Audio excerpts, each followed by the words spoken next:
3% in 2011-12 to 26.6% in 2021. It has decreased from 34.3% to 26.6% as per the first revised estimates. So the one-dimensional track of completely putting all the eggs in the basket of capital expenditure may not work. I'll give you another figure. The private final consumption, which accounts for 55 to 56% of the GDP, is growing only at 5%. The manufacturing sector contributing 17% to the GDP, the employment in that sector has reduced by half during 2016-17 to 2021. It is the SEDA CMI bulletin. So there are two concerns about capital expenditure, two primary concerns. One is what is called as the hurdle rate, the cost of finance. Unless the internal rate of return is more than the cost of finance, nobody would come to invest. And that is what has happened. The IRR on a global range is between 8 to 12%. In India, it is only 6 to 8%. Therefore, PPP mode projects will have problems unless the cost of borrowing goes down. Something has to be done about cost of capital in this country. Not now, it has not happened before. I think a signal has to come from government at some time. So now I want to talk about the time lag, the time delays. So according to the Ministry of Surface Transport, MOSPI, it is in their database. December 2021, as of December 2021, out of 1,673 total projects, 25%, approximately 445, have incurred a cost overrun. 557, that is 30%, are delayed with an average time run of 45.69 months. So where does the multiplier effect come in? The multiplier effect gets delayed. The trickle down gets delayed. The wage creation at the bottom of the pyramid gets delayed. And that is what has happened in the private, that is what has happened so far for not being able to generate the gross fixed capital formation. And this has resulted in what we have discussed so far. Many members have discussed, and therefore I am not going to discuss about unemployment. What about the social sector? I said it is undernourished. Out of 21 primary sectors, I do not take the total allocation as a percentage of the total budgeted BE this year, but I'm taking it as a percentage of the GDP. Out of 21 sectors, in 8 sectors it has decreased as a percentage of GDP compared to last year. In 8 sectors there are no change. In 5 sectors it is marginal increase to the extent of 0.1%. Therefore there is nothing which has happened in the social sector. Then how do you create a level playing field? In the entire budget, one has talked about opportunities to be given, opportunities being created, and we know opportunities can be created only when we spend on things like health and education. I will talk about these two things, health and education now. Now, as far as health is concerned, the budget started with health, and I thought that the allocations would have become astoundingly high.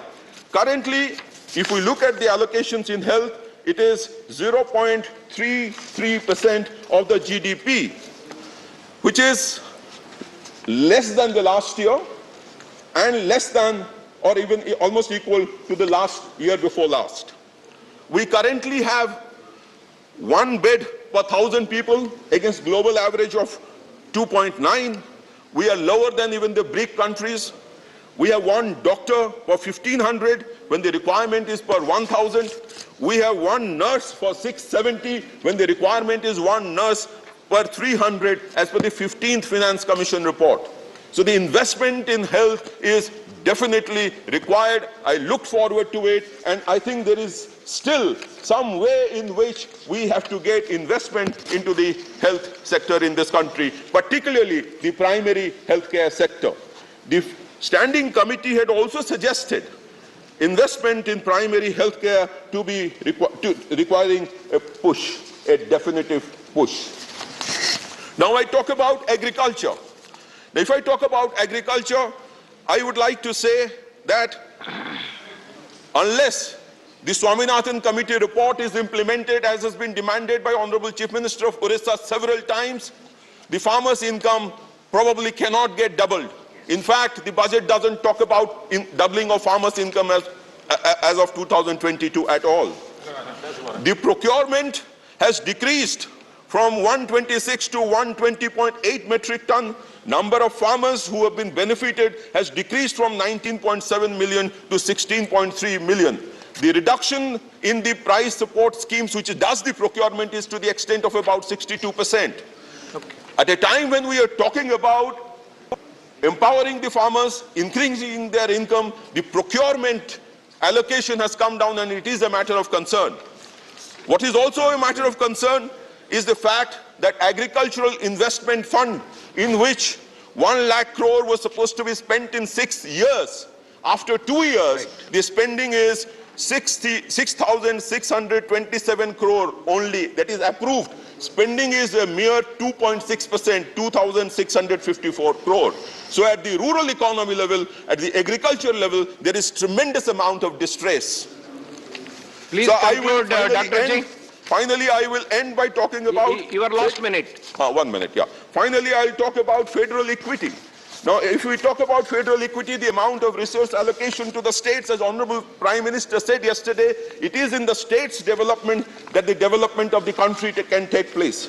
But what has happened, that the percentage of devolution to the state as a percentage of total gross tax revenue has declined from 30.02% to 29.61%. And the quantum of cess, however, which is completely appropriated by the center, has increased from 3.7 lakh crores to 4.45 lakh crores. I can tell you, since I do not have the time, that if you do a calculation of the cess and surcharge which was levied on education and health, one in 2004-05, the other in 2018, and take that allocation out of the current allocation, then you find an abysmal figure as the percentage of investment on education and health, which is a matter of worry. Please conclude, sir. My point of saying all this is that, Madam Finance Minister, that definitely there is growth in the economy, definitely there is a direction on climate change, there is a definite direction on using technology for giving benefits, which is very positive. But the problem is, all is still not well. It is not business as usual. The rural economy may not be under distress, but it is under stress. And therefore, the emphasis on rural economy in terms of NREGS, in terms of investment in agricultural investment fund, in terms of providing housing, has to continue. As far as housing is concerned, I must bring to the notice of this House that the Prime Minister, Honorable Prime Minister, said housing for all by 2022. Then why not to 8.5 lakh Udiyas? Let them be Lakhpatis. Let them be Lakhpatis. The figure, the prayer of the government of Orissa is pending for so long. So I would end once again by thanking the Prime Minister for the budget proposals, for giving a direction, and would request her to consider the suggestions given by me. Thank you so much. The next speaker, Shri K.R. Suresh Reddy. Thank you, Chair. So I rise to congratulate the Finance Minister on a 4th consecutive speech. A budget 4 in a row is a new mantra, as they say in cricket. 4 in a row is a new mantra. Hat-trick is over now. Anyone who bowls and takes 4 in a row is a sure match winner. I hope this would happen even here. But when I heard the Honorable Finance Minister's speech for 90 minutes, the only thing confident I could see was her delivering the speech. Today, with great and a heavy heart, I must tell the Finance Minister that her 90-minute speech has left 90 crore Indians out of her budget. I say this for the following reasons, sir. Because this proclaimed progressive budget has alienated a majority of the poor people. I say this because agriculture, which is the backbone of our country, and Kisan, the ever-burden bearer, which constitutes 60% of the workforce agriculture, contributing 18% to GDP, and out of which, in the entire agriculture, 82% of them are small and marginal farmers, having small holdings of 1 to 5 acres. This Azadi Ka Amrit Mahotsav and entering into Amrit Kal without tangible progressive opportunities to farmers is regressive and Rahu Kal for them. Para 28 of the budget speech of the finance minister mentions about the rice and wheat procurement. उसमें बड़े जोर से madam ने बताया कि 2,37 लाख करोड़ हमने direct payment किया 163 lakh farmers को। जब ये बात आई तो मैं नोटिस किया सर हाउस में कि तालियां कम बजे उसमें। तालियां सिर्फ मैडम के लेफ्ट साइड से थोड़ा बहुत बचा, मगर ओवरऑल हाउस में वो मूड नहीं था। और उसकी वजह ये मैं समझता हूं कि ये साल 2022 was the year of the promise. The promise was to double the farmers' income.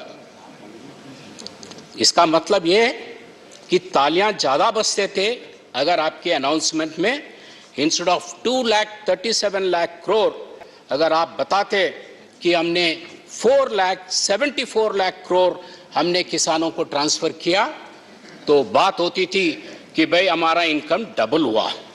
मगर आप ये बात को मानने को तैयार नहीं है, डबल करने की इच्छा नहीं दिख रही आपके पॉलिसीज में, तो छोटा मोटा चॉकलेट की तरह कुछ पॉलिसीज बताते रहते हैं आप।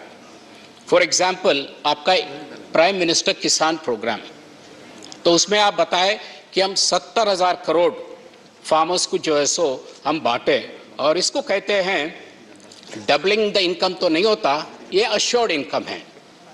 अगर आप 4 लाख, जैसे मैं बताया 4,74,000 में आप ये 2,07,000 अगर 2,37 लाख करोड़ आप बचाए क्योंकि डबल नहीं किए, और ये 2,37 लाख करोड़ में आपका 70,000 भी अगर हम निकालते हैं तो फिर भी आज ये गवर्नमेंट 1,67,000 करोड़ आप एमएसपी फार्मर इनकम डबल ना करने से सरकार ने ये पैसे बचा लिया है।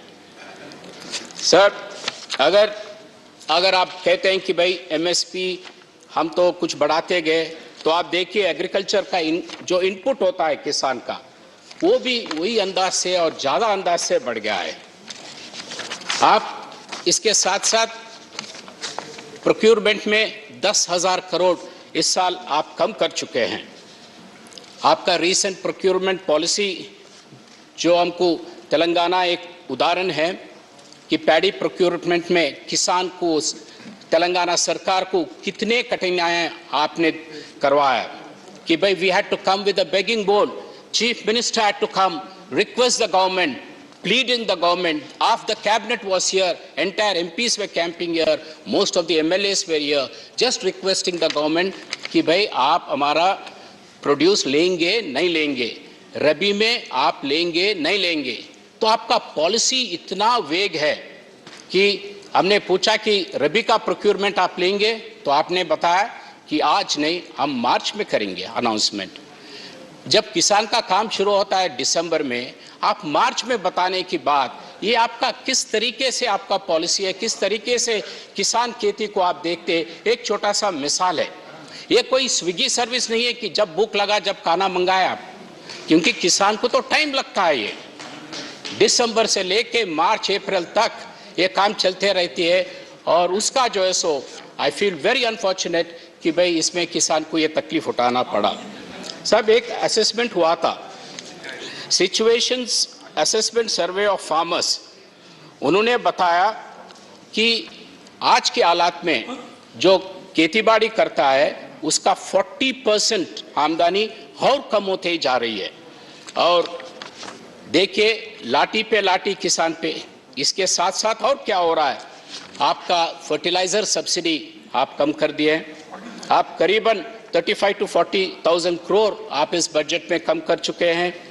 इस पे किसान की तकलीफ और बढ़ेगी। फूड सब्सिडी आपने 80,000 करोड़ कम करे। सेंट्रल मार्केट इंटरवेंशन स्कीम जो करीबन 3,596 करोड़ का था, उसको आप कम करके 1,500 करोड़ पे लाए। क्रॉप इंश्योरेंस आपने करीबन 16,000 करोड़ से 15,000 करोड़ पे लाए। प्राइस स्टेबलाइजेशन फंड 2,700 करोड़ से 1,500 करोड़ तक लाए। और इवन रिसर्च, एग्रीकल्चर रिसर्च पे सिर्फ 500 करोड़ लगाए, ताकि multinational companies like Bayer they tend to spend more, sir. Reddy ji, your last minute. I'm already the last. No, yes. Your party has given you 8 minutes. और 5 minute है, sir. 8 minutes. You have completed. No, 12 minutes I was told, sir. No, 8 minutes is given and 7 minutes is over. Sir. Second speaker is not speaking, he is speaking. Then it is okay. So what is my entire time now, sir?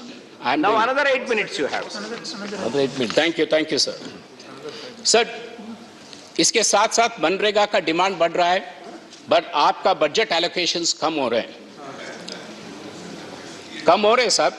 आप demand driven बोल रहे हैं। जब demand driven है तो जो ग्रामीण labour है उनको विश्वास, कॉन्फिडेंस क्यों नहीं बिल्ड करते? जब 1,11,000 करोड़ खर्च हुआ था 2 years बैक, तो आप बताइए, इस साल भी हम आपके साथ ठहरेंगे। कम करते जा रहे हैं कि उस पर ज्यादा भरोसा मत करो। हो सकता है आपके कुछ कारण हो सकते हैं आपका, मगर मैं ये कहना चाह रहा हूं कि the sheer unemployment pressure in the rural India will force and compel the government to increase the allocation. अगर आपका दिल नहीं मानता है बढ़ाने के लिए, मगर वहां की जरूरतें आपको मजबूर करेगा कि आप बढ़ाना पड़ेगा, क्योंकि इसके अलावा आपके पास कुछ और है ही नहीं इस पे। Sir, there was some apprehensions in the government कि भाई ये misuse हो रहा है and it needs to be revamped, या एसेट क्रिएशन ठीक नहीं हो रहा। पहले से करीबन 5-6 साल से केसीआर साहब हमारे मुख्यमंत्री जी लगातार कहते आ रहे कि भाई इसको आप एग्रीकल्चर से जुड़ाइए।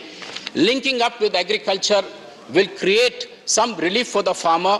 इट विल ऑल्सो इंश्योर कि आपका मिसयूज की जो आरोप है या एसेट क्रिएशन का जो डाउट है, ये सब अगर किसान के साथ आप मिलाएंगे तो ये सब ठीक होगा, क्योंकि किसान एक ईमानदार है। प्राण जाएगा पर वचन न जाएगा, तो ईमानदार रहेगा, आपका हर एक पैसे का हिसाब किताब आपको वो बताएगा। So link it up with agriculture is the request, sir. Agriculture की प्रॉफिटेबिलिटी, अगर आपका इनकम डबल करना चाहते हैं तो इसकी ग्रोथ रेट 3.5% नहीं बल्कि 14% एग्रीकल्चर का रहना चाहिए।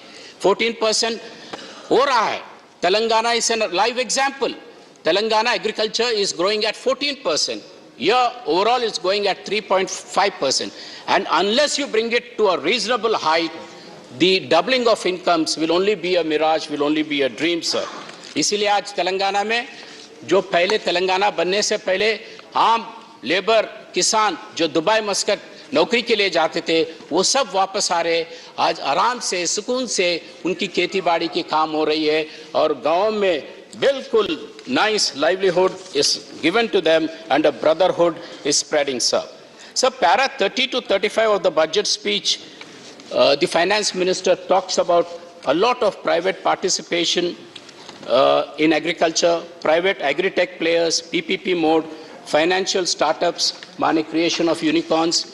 Going by our past experience, ये बातें देखे तो सुने तो हमको ये डर महसूस हो रहा है, ऑनरेबल चेयर, कि कहीं से ये 3 एग्रीकल्चर लॉस जो है कहीं बैकडोर एंट्री तो नहीं हो रहा है।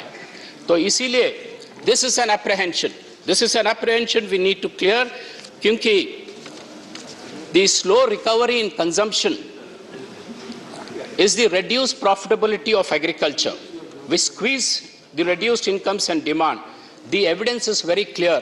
आज एग्रीकल्चर का प्रोड्यूस का जो परसेंटेज राइस है वो सिर्फ 5.2 है और अदर नॉन एग्रीकल्चर्स का 11.4% है।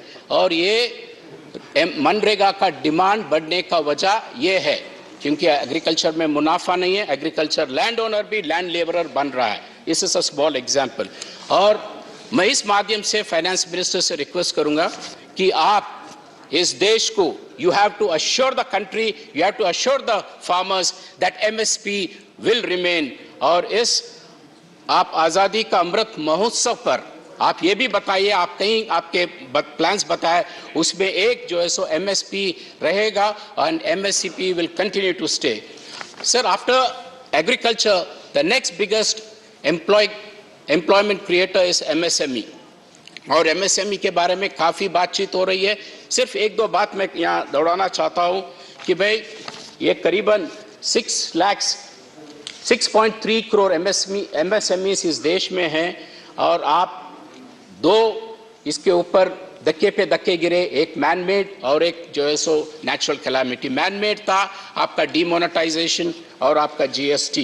आप देखिए MSME में डीमोनेटाइजेशन और GST के बाद करीबन 10,000 बिजनेस ओनर्स 2019 में सुसाइड करे और 11,716 suicides were committed in 2020.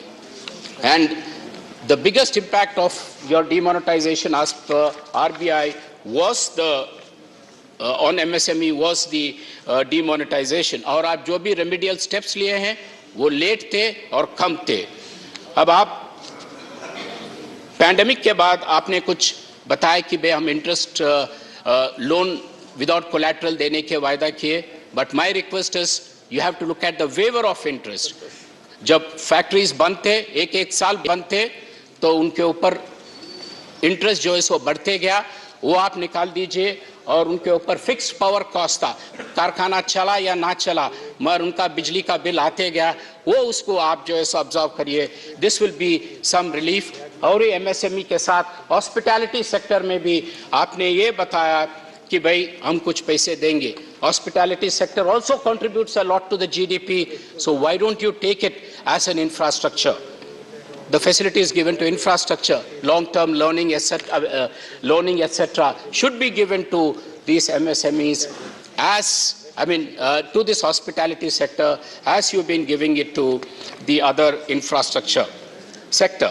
And the other key issue here in Madam Finance Minister's speech was an emphasis on digital, which is very good. Everything digital was a word which came up almost in all the pages.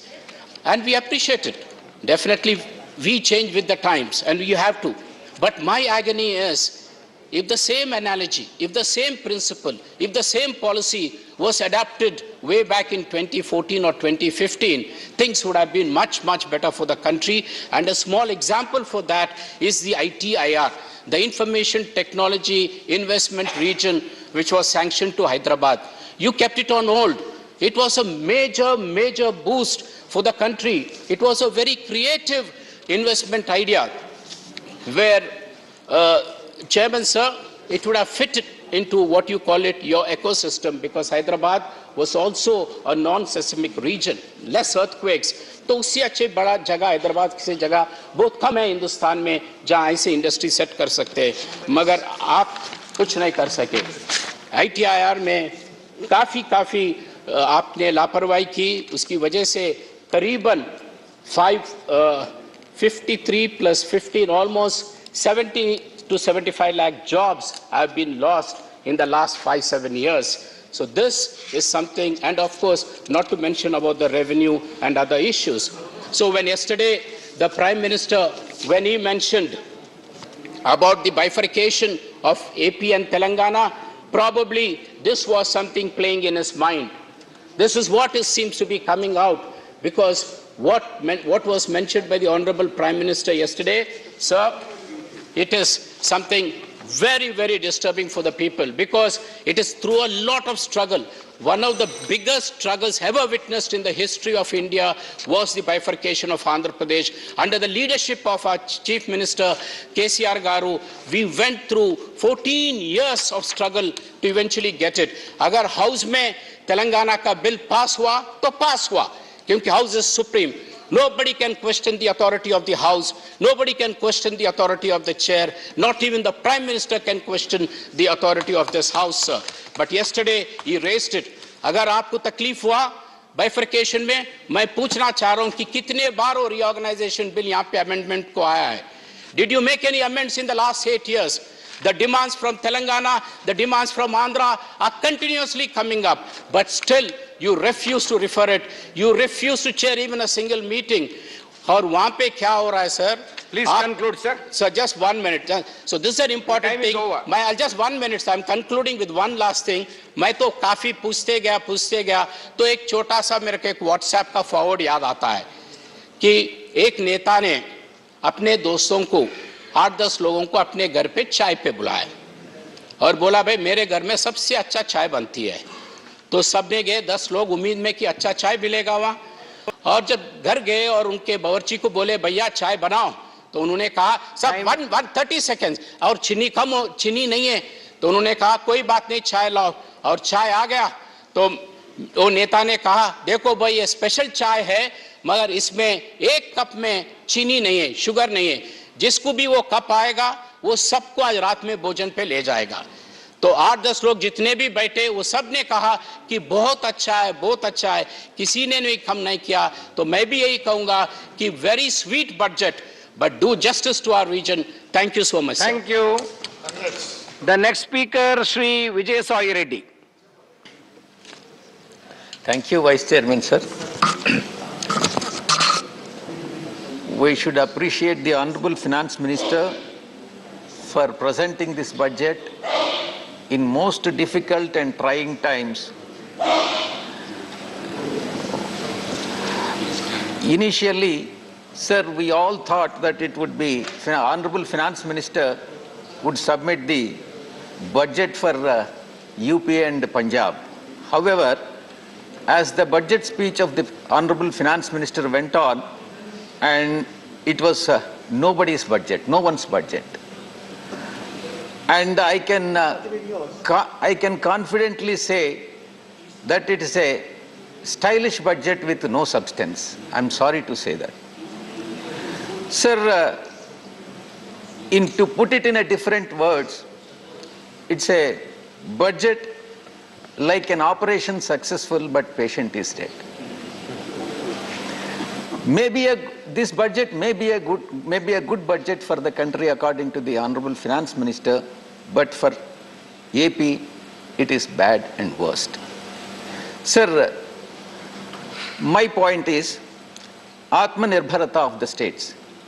Honorable Finance Minister on several occasions talks about Atmanirbhar Bharat.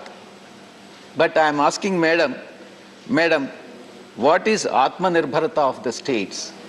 Not the center, not only the center. The center, according to me, and I'll give the statistics also, Vice Chairman, sir, using manipulative practices to reduce the share of state share of taxes from the central pool of taxes.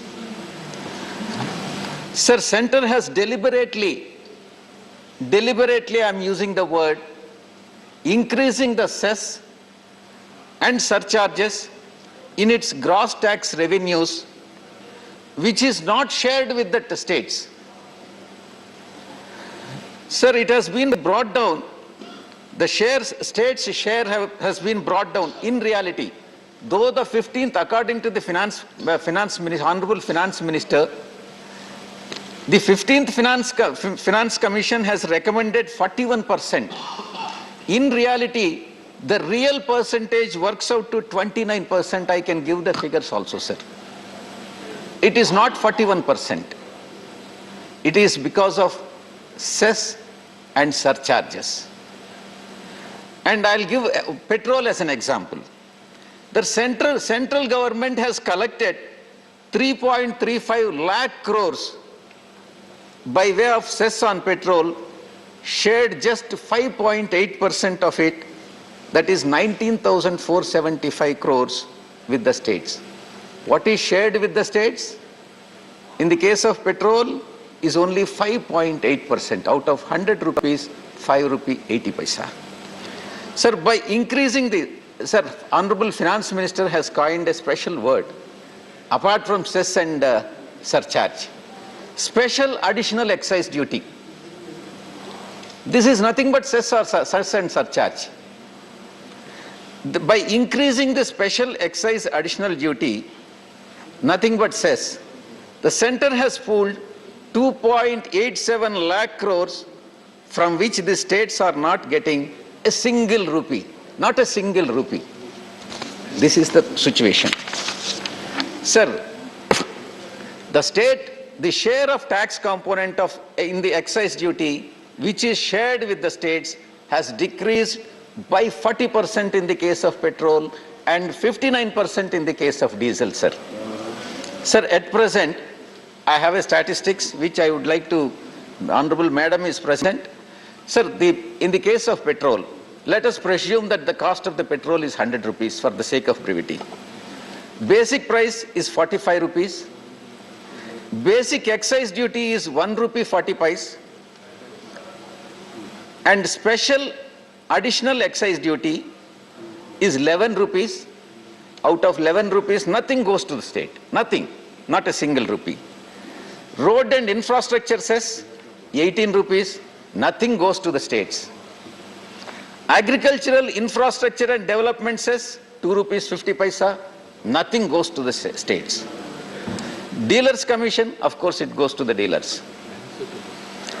Taxes, whereas the states are empowered to levy VAT in the case of petrol and liquor. What is that? The maximum percentage any states can charge is only 10 to 15%. It varies from 10 to 15%. What is center getting? Central government is getting 85% and states are getting 15%. This is the justice what central government is rendering in the case of taxes, share of taxes. Sir, AP share in the divisible pool, I would like to share with the Honorable Madam. AP state, when compared to the divisible profits, AP share of taxes. In 13th Finance Commission, between 2010 and 2015, AP share is 6.9%. 14th Finance Commission, 2015 to 20, from 6.9% it has come down to 4.3%. It has come down by 2.6%. In 15th Finance Commission, it is 4.07% in 2000, whereas in the previous year, 2020-21, it was 4.111%. So year after year, Andhra Pradesh is getting, the share of taxes is coming down, and it is nothing but a stepmotherly treatment. Honorable Finance Minister is our daughter-in-law of our state. I want everybody to, all the honorable members to know about it. Sir, deciding the state share of taxes, there are certain points, that is population, forest cover, geographical area, there are various parameters. Quite surprisingly, 15% weightage is given for population. Andhra Pradesh is one state which is effectively controlling the population. And those states which are not controlling the population, they are benefited. Those states which are controlling the population, they are punished. This is the formula what the central government is following, or Finance Commission is following. Sir, comparative of AP budget. See, on various sectors, how the center is spending and how Andhra Pradesh is spending. Sir, on agriculture, Andhra Pradesh is spending 5.9% of the total expenditure, whereas center, which is agriculture, is considered to be priority sector. Center is only spending 3.8%. Education, Andhra is spending 11.8% and center is spending 2.6%. Health sector, Andhra is spending 6%, center is spending 2.2%. Rural development, Andhra is spending 7.1%, whereas center is spending 5.2%. Whereas my colleague sitting in front of me, Kanakamedala Ravindra, TDP, they criticize that state is not spending enough. And their leader, day in and day out, criticizes YSRCP government, saying that the government has failed in all respects, in all counts. This is how the politics are being played. Sir, the crucial sectors like agriculture, education, health, rural development, social welfare, Andhra Pradesh is spending more than the central government despite severe financial crisis on account of stepmotherly treatment by the central government. Sir, coming to income tax, I would like to bring to the notice of Honorable Madam. Madam, there is a 10% increase in the overall revenues on account of tax revenues.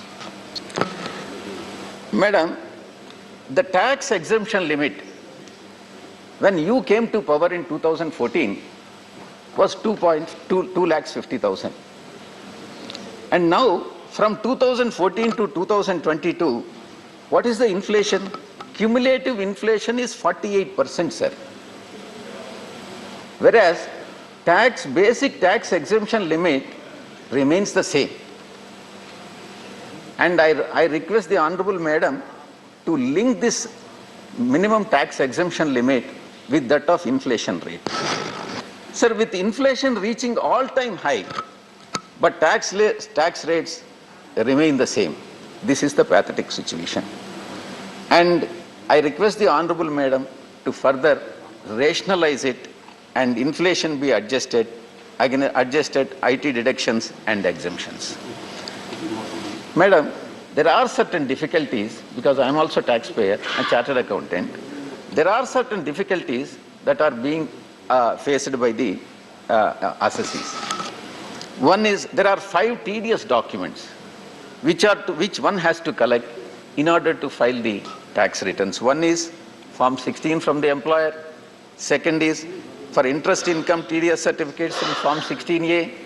Third is TDS certificates for other income, and Form 26AS, and tax saving investment and expenditure proofs. These are all the documents which one has to collect in order to file the tax returns.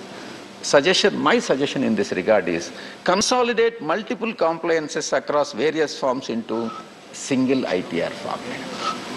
And form will make ITR, this suggestion would make the form filing IT friendly. Madam, there are certain which many assessees would have brought to the notice of Honorable Finance Minister. There are certain glitches in the portal. Lakhs of taxpayers have been complaining of glitches and errors in income tax portal for months now. There are several occasions where Honorable Madam has extended the time limit for filing the tax returns, and these glitches are to be addressed very promptly, sir. Sir, reduced subsidies, which is very, very important. Sir, food subsidy has been reduced. Center claims that nobody, in fact, in the yesterday's meeting also, the center claims that nobody remained hungry during the pandemic. But the allocation of food subsidy is down by 28%. Sir, fertilizer subsidy. Reduction in fertilizer subsidy is definitely anti-farmer. Increase in the fertilizer prices has severely affected the farmers. And the allocation towards the fertilizer subsidy has been reduced by 25%. Then coming to LPG reduction. Subsidy in LPG reduction. Lakhs of poor households rely on LPG subsidy. And center has slashed the allocation by 11%. Sir, certain important aspects regarding the Andhra Pradesh, I am concluding it, sir. Andhra Pradesh particularly, major infrastructure projects. And in fact, in 2014, AP Reorganization Act has been passed. And 13 or 14. South Coastal Railway Zone, Vizag Chennai Corridor, Polavaram Irrigation Project. In fact, I have submitted I met Honorable Madam and then made a submission also. Kadapa Steel Plant, Dugarajapatnam Port, and Kakinada Petrochemical Complex. These are all the pending issues which are yet to be addressed by the central government even after considerable lapse of time. Sir, national educational institutions which the central government has granted by virtue of AP Reorganization Act, all are operating from the rental premises. Not a single national institute has got its own premises. Whether it is, be it Indian Institute of Petroleum and Energy and Indian Institute of Management, Indian Institute of Technology, Central Tribal University, all are operating from temporary campuses, and I should thank Jairam Ramesh ji for drafting such a loose act, very loosely drafted act of AP Reorganization Act. He very often, now and then, repeatedly claims that he is the author of the AP Reorganization Act, and I am sorry to say that he has drafted it most loosely, sir, and which BJP is taking advantage of it. Sir, in conclusion, the AP leadership, AP BJP leadership, every day now started criticizing our party and government for no reason. What is center doing for AP? That AP BJP will not raise that issue. Center is doing nothing and giving stepmotherly treatment to AP, Andhra Pradesh, whereas Andhra Pradesh BJP day in and day out criticizes the ISRCP government. And in reality, the biggest critic of the central leadership of BJP and the union budget of AP is AP state BJP leadership itself. Sir, finally, in conclusion, I would like to submit to the Honorable Madam that the government claims the mantra, most chanted mantra of BJP government is Sabka Saath, Sabka Vikas, Sabka Vishwas, Sabka Prayas. Every year, one element is added to the slogan. Initially it is Sabka Saath, Sabka Vikas, then Sabka Vishwas, then Sabka Prayas. Every year one is added. Madam, I'm asking, this budget... Please conclude, sir. I'm concluding. This budget does not ensure Saath to the states. No Saath.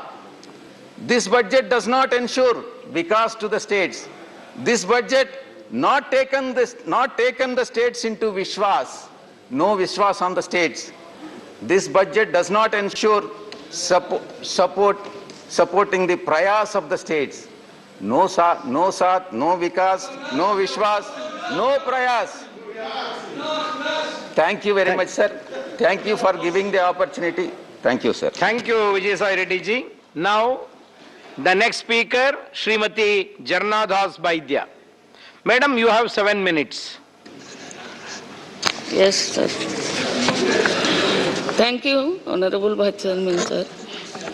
The Finance Minister presented the budget in the backdrop of an economic scenario when majority of the people are facing jobless and huge cuts in real income.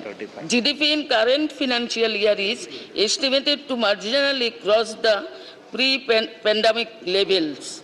The private consumption expenditure is still short of the pre-pandemic levels, and industries are facing low capacity utilization and rising inventories primarily because of very low demand in the economy. Sir, मैं बोलना चाहती हूँ, जब election आते हैं, आश्चर्य लगता है, मैं त्रिपुरा से बिलोंग्स करती हूँ, तो क्या बोला जाता है?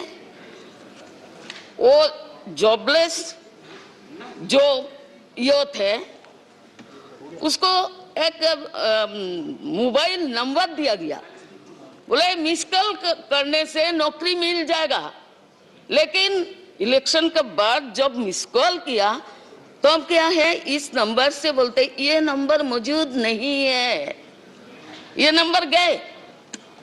सोशल पेंशन 2000 रुपया करेंगे, कहाँ नहीं किया, और मनरेगा पर 340 रुपीस वो इंक्रीज करेंगे, और 200 दिन का काम, अभी 16 डेज और 15 डेज काम होता है, इससे ज्यादा नहीं होते, और वेज भी नहीं, एक पैसा भी नहीं बढ़ाया। तो ये बोलने से क्या होता है, बजट में आना चाहिए।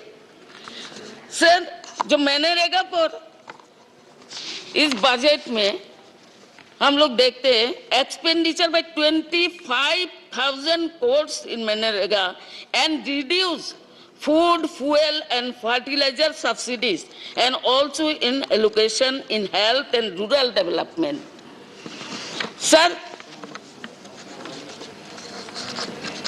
मैं और एक बात कहना चाहती हूं, जो पीएम आवास योजना, वो क्या हो रहा है? सबको घर दे रहा है, ये अच्छा बात है, सबका घर होना चाहिए, लेकिन इस घर में एलोकेशन क्या है? 1,30,000 रुपया।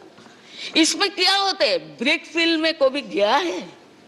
एक ब्रिक का दाम आज कितना है? 14 रुपया। इसे घर कैसे होगा? 1,30,000 में कैसे घर करेंगे? तो ये बजट में हम लोग देख रहे हैं propose a growth of total expenditure by 1,74,909 crores from the revised estimates of 2021-22, but as percentage of GDP, the total expenditure has come down 17.8% in 2020-21 to 15.3% in 2022-23 budget estimates. तो इसमें हम लोग क्या समझते हैं? बजट में सब कुछ दे रहा है, सब कुछ ग्रोथ होगा, जीडीपी बढ़ेगा, ऐसे ही बोलते हैं। तो इस बजट में the squeegee on expenditure is not merely in the central government expenditure. These transfers are to come down from 6.915 of GDP in revised estimate 2021-22 to 6.5% in 2022-23 only. The agriculture and farmers, allocation all major schemes for farmers have been seen budget cut. The allocation for procurement of FCI and under decentralization procurement scheme has been reduced by about 28% at a time when farmers are struggling for a legally guaranteed MSP. Allocation of farmers for fertilizer subsidy has been reduced by 25% under PM Kisan Yojana. And 12.5 crore farmer households are supposed to be provided rupees 6,000 each, which requires an allocation of rupees 75,000 crore only. Now, sir, children welfare, वो बेटी बचाओ बेटी पढ़ाओ ये slogan तो है ही, हम लोग भी चाहते हैं बेटी को बचना चाहिए, बेटी मर रहा है इस देश में ज्यादा, तो चिल्ड्रन वेलफेयर के लिए rupees 5,700 crores less than what was budget. Nothing has been done to help children cope the devastating impact of closure of schools and anganwadis worker 20 साल 25 साल से 75 में 1975 में शुरू हुआ। मैं भी CDPO थी, इस नौकरी करती थी इस डिपार्टमेंट में, तो से लेकर आज तक आंगनवाड़ी वर्कर का क्या हुआ? 20 साल नौकरी करने के बाद, काम करने के बाद कुछ हुआ? कुछ नहीं हुआ। 200, 100 बढ़ाते हैं। सर, STC वेलफेयर उसमें भी कमियां हैं। अब देखिए जो मिड डे मील का जो था, raise allocation from rupees 10.234 crores despite of 35% of children not receiving midday meal during the last year. Sir, नारी शक्ति के बारे में हमारा फिनेंस मिनिस्टर भी वुमेन है, हम लोग बहुत सारी आशाएं है, बहुत कुछ करेंगे। नारी Madam, शक्ति please upgrade conclude. in 2 lakh Anganwadis, but allocation is frozen at the revised estimates rupees 20,000 crores only. Sir, 1 minute. Jarna ji, conclude, please. LPG subsidy also कभी आए 60% पहले है और 60% card has been inflected budget 2022-23. Now new allocation has been budgeted for the unorganized workers who were registered through e-SARM portals. Sir, therefore, the budget 2022-23 has completely failed in identifying the priorities to provide relief for the common people. It is a betrayal. Thank you. Thank you. Now, the next speaker, Dr. M. Tambidurai. Thank you, Mr. Vice Chairman, sir, giving the opportunity to express my views on the budget. At the outset, I want to tell, sir, our ADMK coordinator, O. Pannirselvam, and also Joint Coordinator, Edappadi Palaniswamy, on Wednesday said that Union government would generate renewed hope among the people. That is our party stand. There we are supporting this budget. So I rise to register the views of my party, All India Anna DMK party, on the present budget presented by the Honorable Finance Minister. First of all, I appreciate the enormous measures taken by the government of our beloved Prime Minister Narendra Modi ji to protect the economic interests of the country during the fearful pandemic, which has devastated the dreams and aspirations of many of all over the world. In the impact of lockdown and subsequent negative growth in the economy is felt by the countries of the world without exception. Few individuals and enterprises have gained, no doubt, but by and large, almost 90% of all industries and manufacturing units, including agriculture sector, have terribly affected and are still not sure when it will get out of this darkness.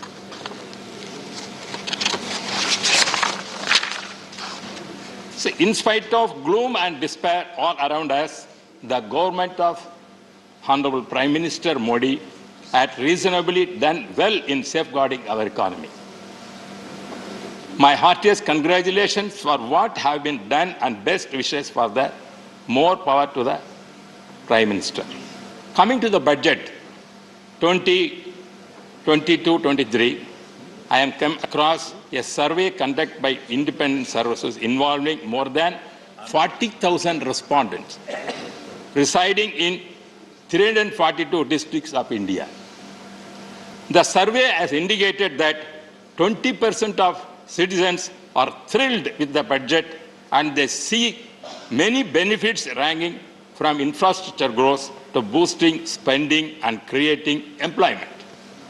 40% believe it will derive progress in at least our area. At the same time, sir, the absence of personal tax relief has been disappointing to a sizable percentage of survey citizens. I am appealing the Honorable Finance Minister to consider this.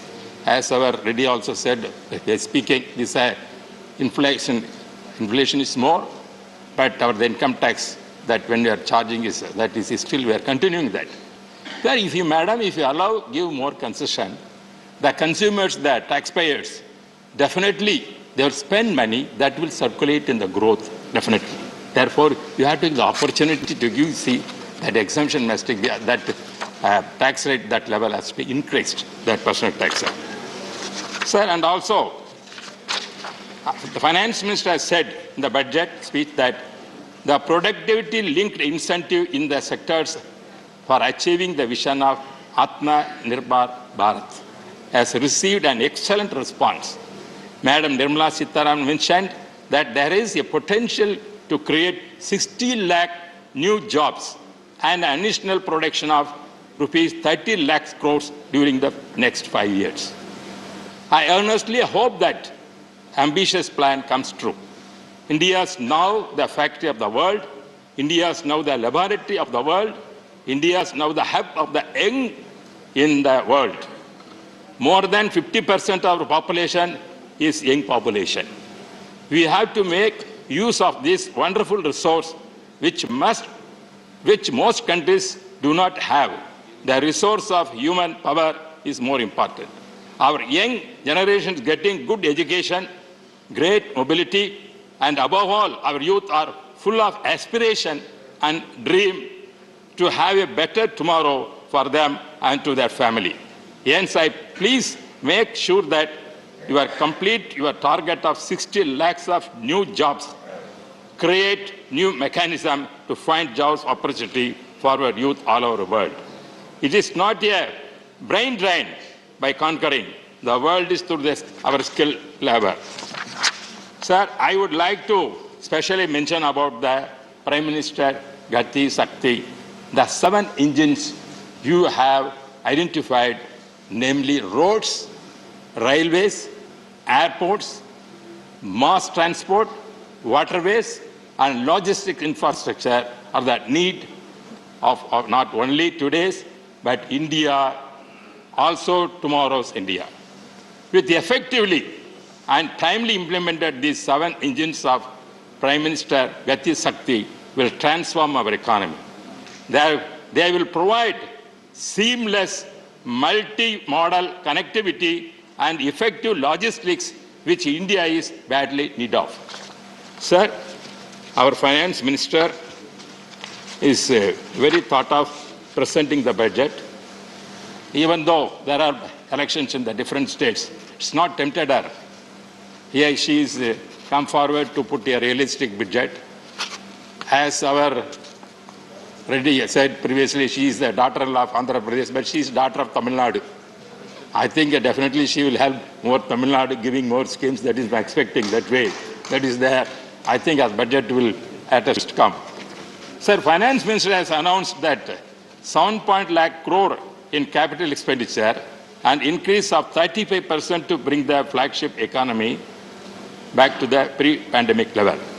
There has been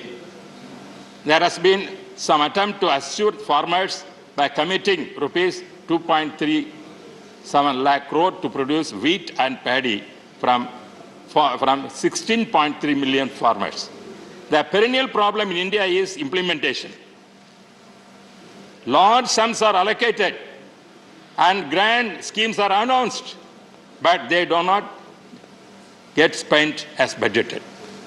The government is also outlined a blueprint for Amrit Kal, the next 25 years until the centenary of Indian independence of 2047. This is a laudable goal. Sir, I want to bring certain projects.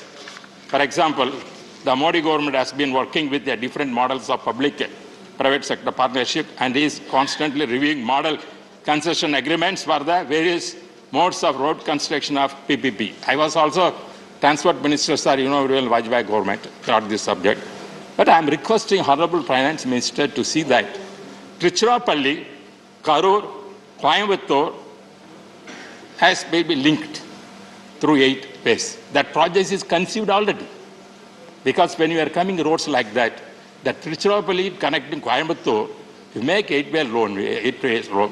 Within 2 hours can reach from Coimbatore to Tiruchirappalli, connecting airport to airport. Therefore, that is an important subject which we are requesting you already. I requested our Transport Minister accept the project. Project is now in the government. They have to allocate the money and spend it. And also, sir, regarding the railway thing, the other big infrastructure push for fiscal 2022-23 will be for the railways, which is getting up to carry 8,595 million passengers, almost 2.5 times the number it carried in the previous year, apart from the ferrying 1,470 million tons of cargo. Sir, regarding here also, I want to request my area, Jolarapete, Bargur, Krishnagiri, Hosur, your Bangalore has to be connected. Already the project is announced. Because I am very thankful for the finance minister. She announced that Hosur area, this area is industrial, that is our defense corridor. When the defense corridor, we require that kind of railway infrastructure. Therefore, connecting Bangalore to that rail will go up to Puducherry. 3 states will be connected. Pondicherry, Tamil Nadu, and Karnataka will connect this kind of scheme. Therefore, please consider it and allocate the money. So, regarding the same way, sir, airports are nothing pillars, we said. You know very well, you are in Karnataka. We have to come to Hosur, means we have to spend 3-4 hours to reach the airport. Therefore, our demand is to have an airport in Hosur. Hosur is already private, Tanija airport is also there. They are ready to give for lease. And also it is Udan structure already accepted. Therefore, even the state government already given the tender. I appreciate that what they have done. Therefore, I request the finance minister to see that to bring the airport for that Hosur, that will give faster boost the development of that area and also connecting the decongestion in the Bangalore airport, that will help us. That is the thing, sir. So, regarding... you have another 2 minutes, sir. Sir, okay, sir, I'm going to conclude that. So, apart from that, sir, generally, I have seen the newspaper, when you are more interested to internal security. As we are allocating defense, you have to allocate for Home Ministry also. The Home Ministry must see that law and order, even though state subject, they have to give more money to state governments. Then only they can do. Modernization more important. But at the same time, news has come, sharp fall in police exam revamp funds, as many states fail to utilize them. That is it has come. But if at all states are utilizing, center you spend it. Your IPS cadres with you. You modernize them and they depute them. We have no objection. Therefore, in turn, now, because of the law and order, many places we are facing the country deteriorating. So, there are thefts are going, child abusing, and women's insecurity. There are so many things. As you are giving important defense, you have to give the home, you have to save the lives of the citizens of this country. For that, you recover the budget must be given more allocation for the modernization of this police force. And the centers to come forward. Without centers, the state government cannot do that. And also states, sir, you know GST, after coming GST, most of the funds come to the central government. Central government is telling, yes, they are getting lakhs of crores of rupees every month, go on increasing. What about the states? The states are not getting sufficient fund. That is, since you are madam is telling it, but because after coming GST, I know, our party ADMK is opposed to GST. And we have not voted for at that time. It is brought by the Congress. They have only brought. Now we are suffering. That is why the sources of the state governments are going down. Therefore, it has the high time to see that central governments to come forward to give more allocation. And also arrears. The GST arrears, lot of arrears state governments are paying. Tamil Nadu especially is also facing. Therefore, I request the Honourable Finance Minister to see that this can be, I'm going to conclude that. Sir, I like this. Finally, I want to say, our Honourable, I welcome the emergency credit linked guarantee scheme extended by up to March 2023.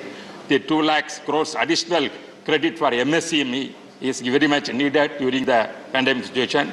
You have promised many more incentives and inputs to agriculture and other essential sectors. I wish you keep your target and time schedule to complete and fulfill your promises. With these words, I wholeheartedly welcome the budgets presented by the Honorable Finance Minister, daughter of Tamil Nadu and daughter of the nation of India, to see that justice been given, and I once again congratulate for Prime Minister Modi ji has given entrusted her to present this budget. I thank once again.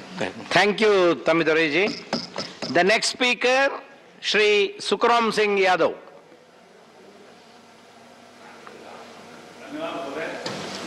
सबसे पहले मैं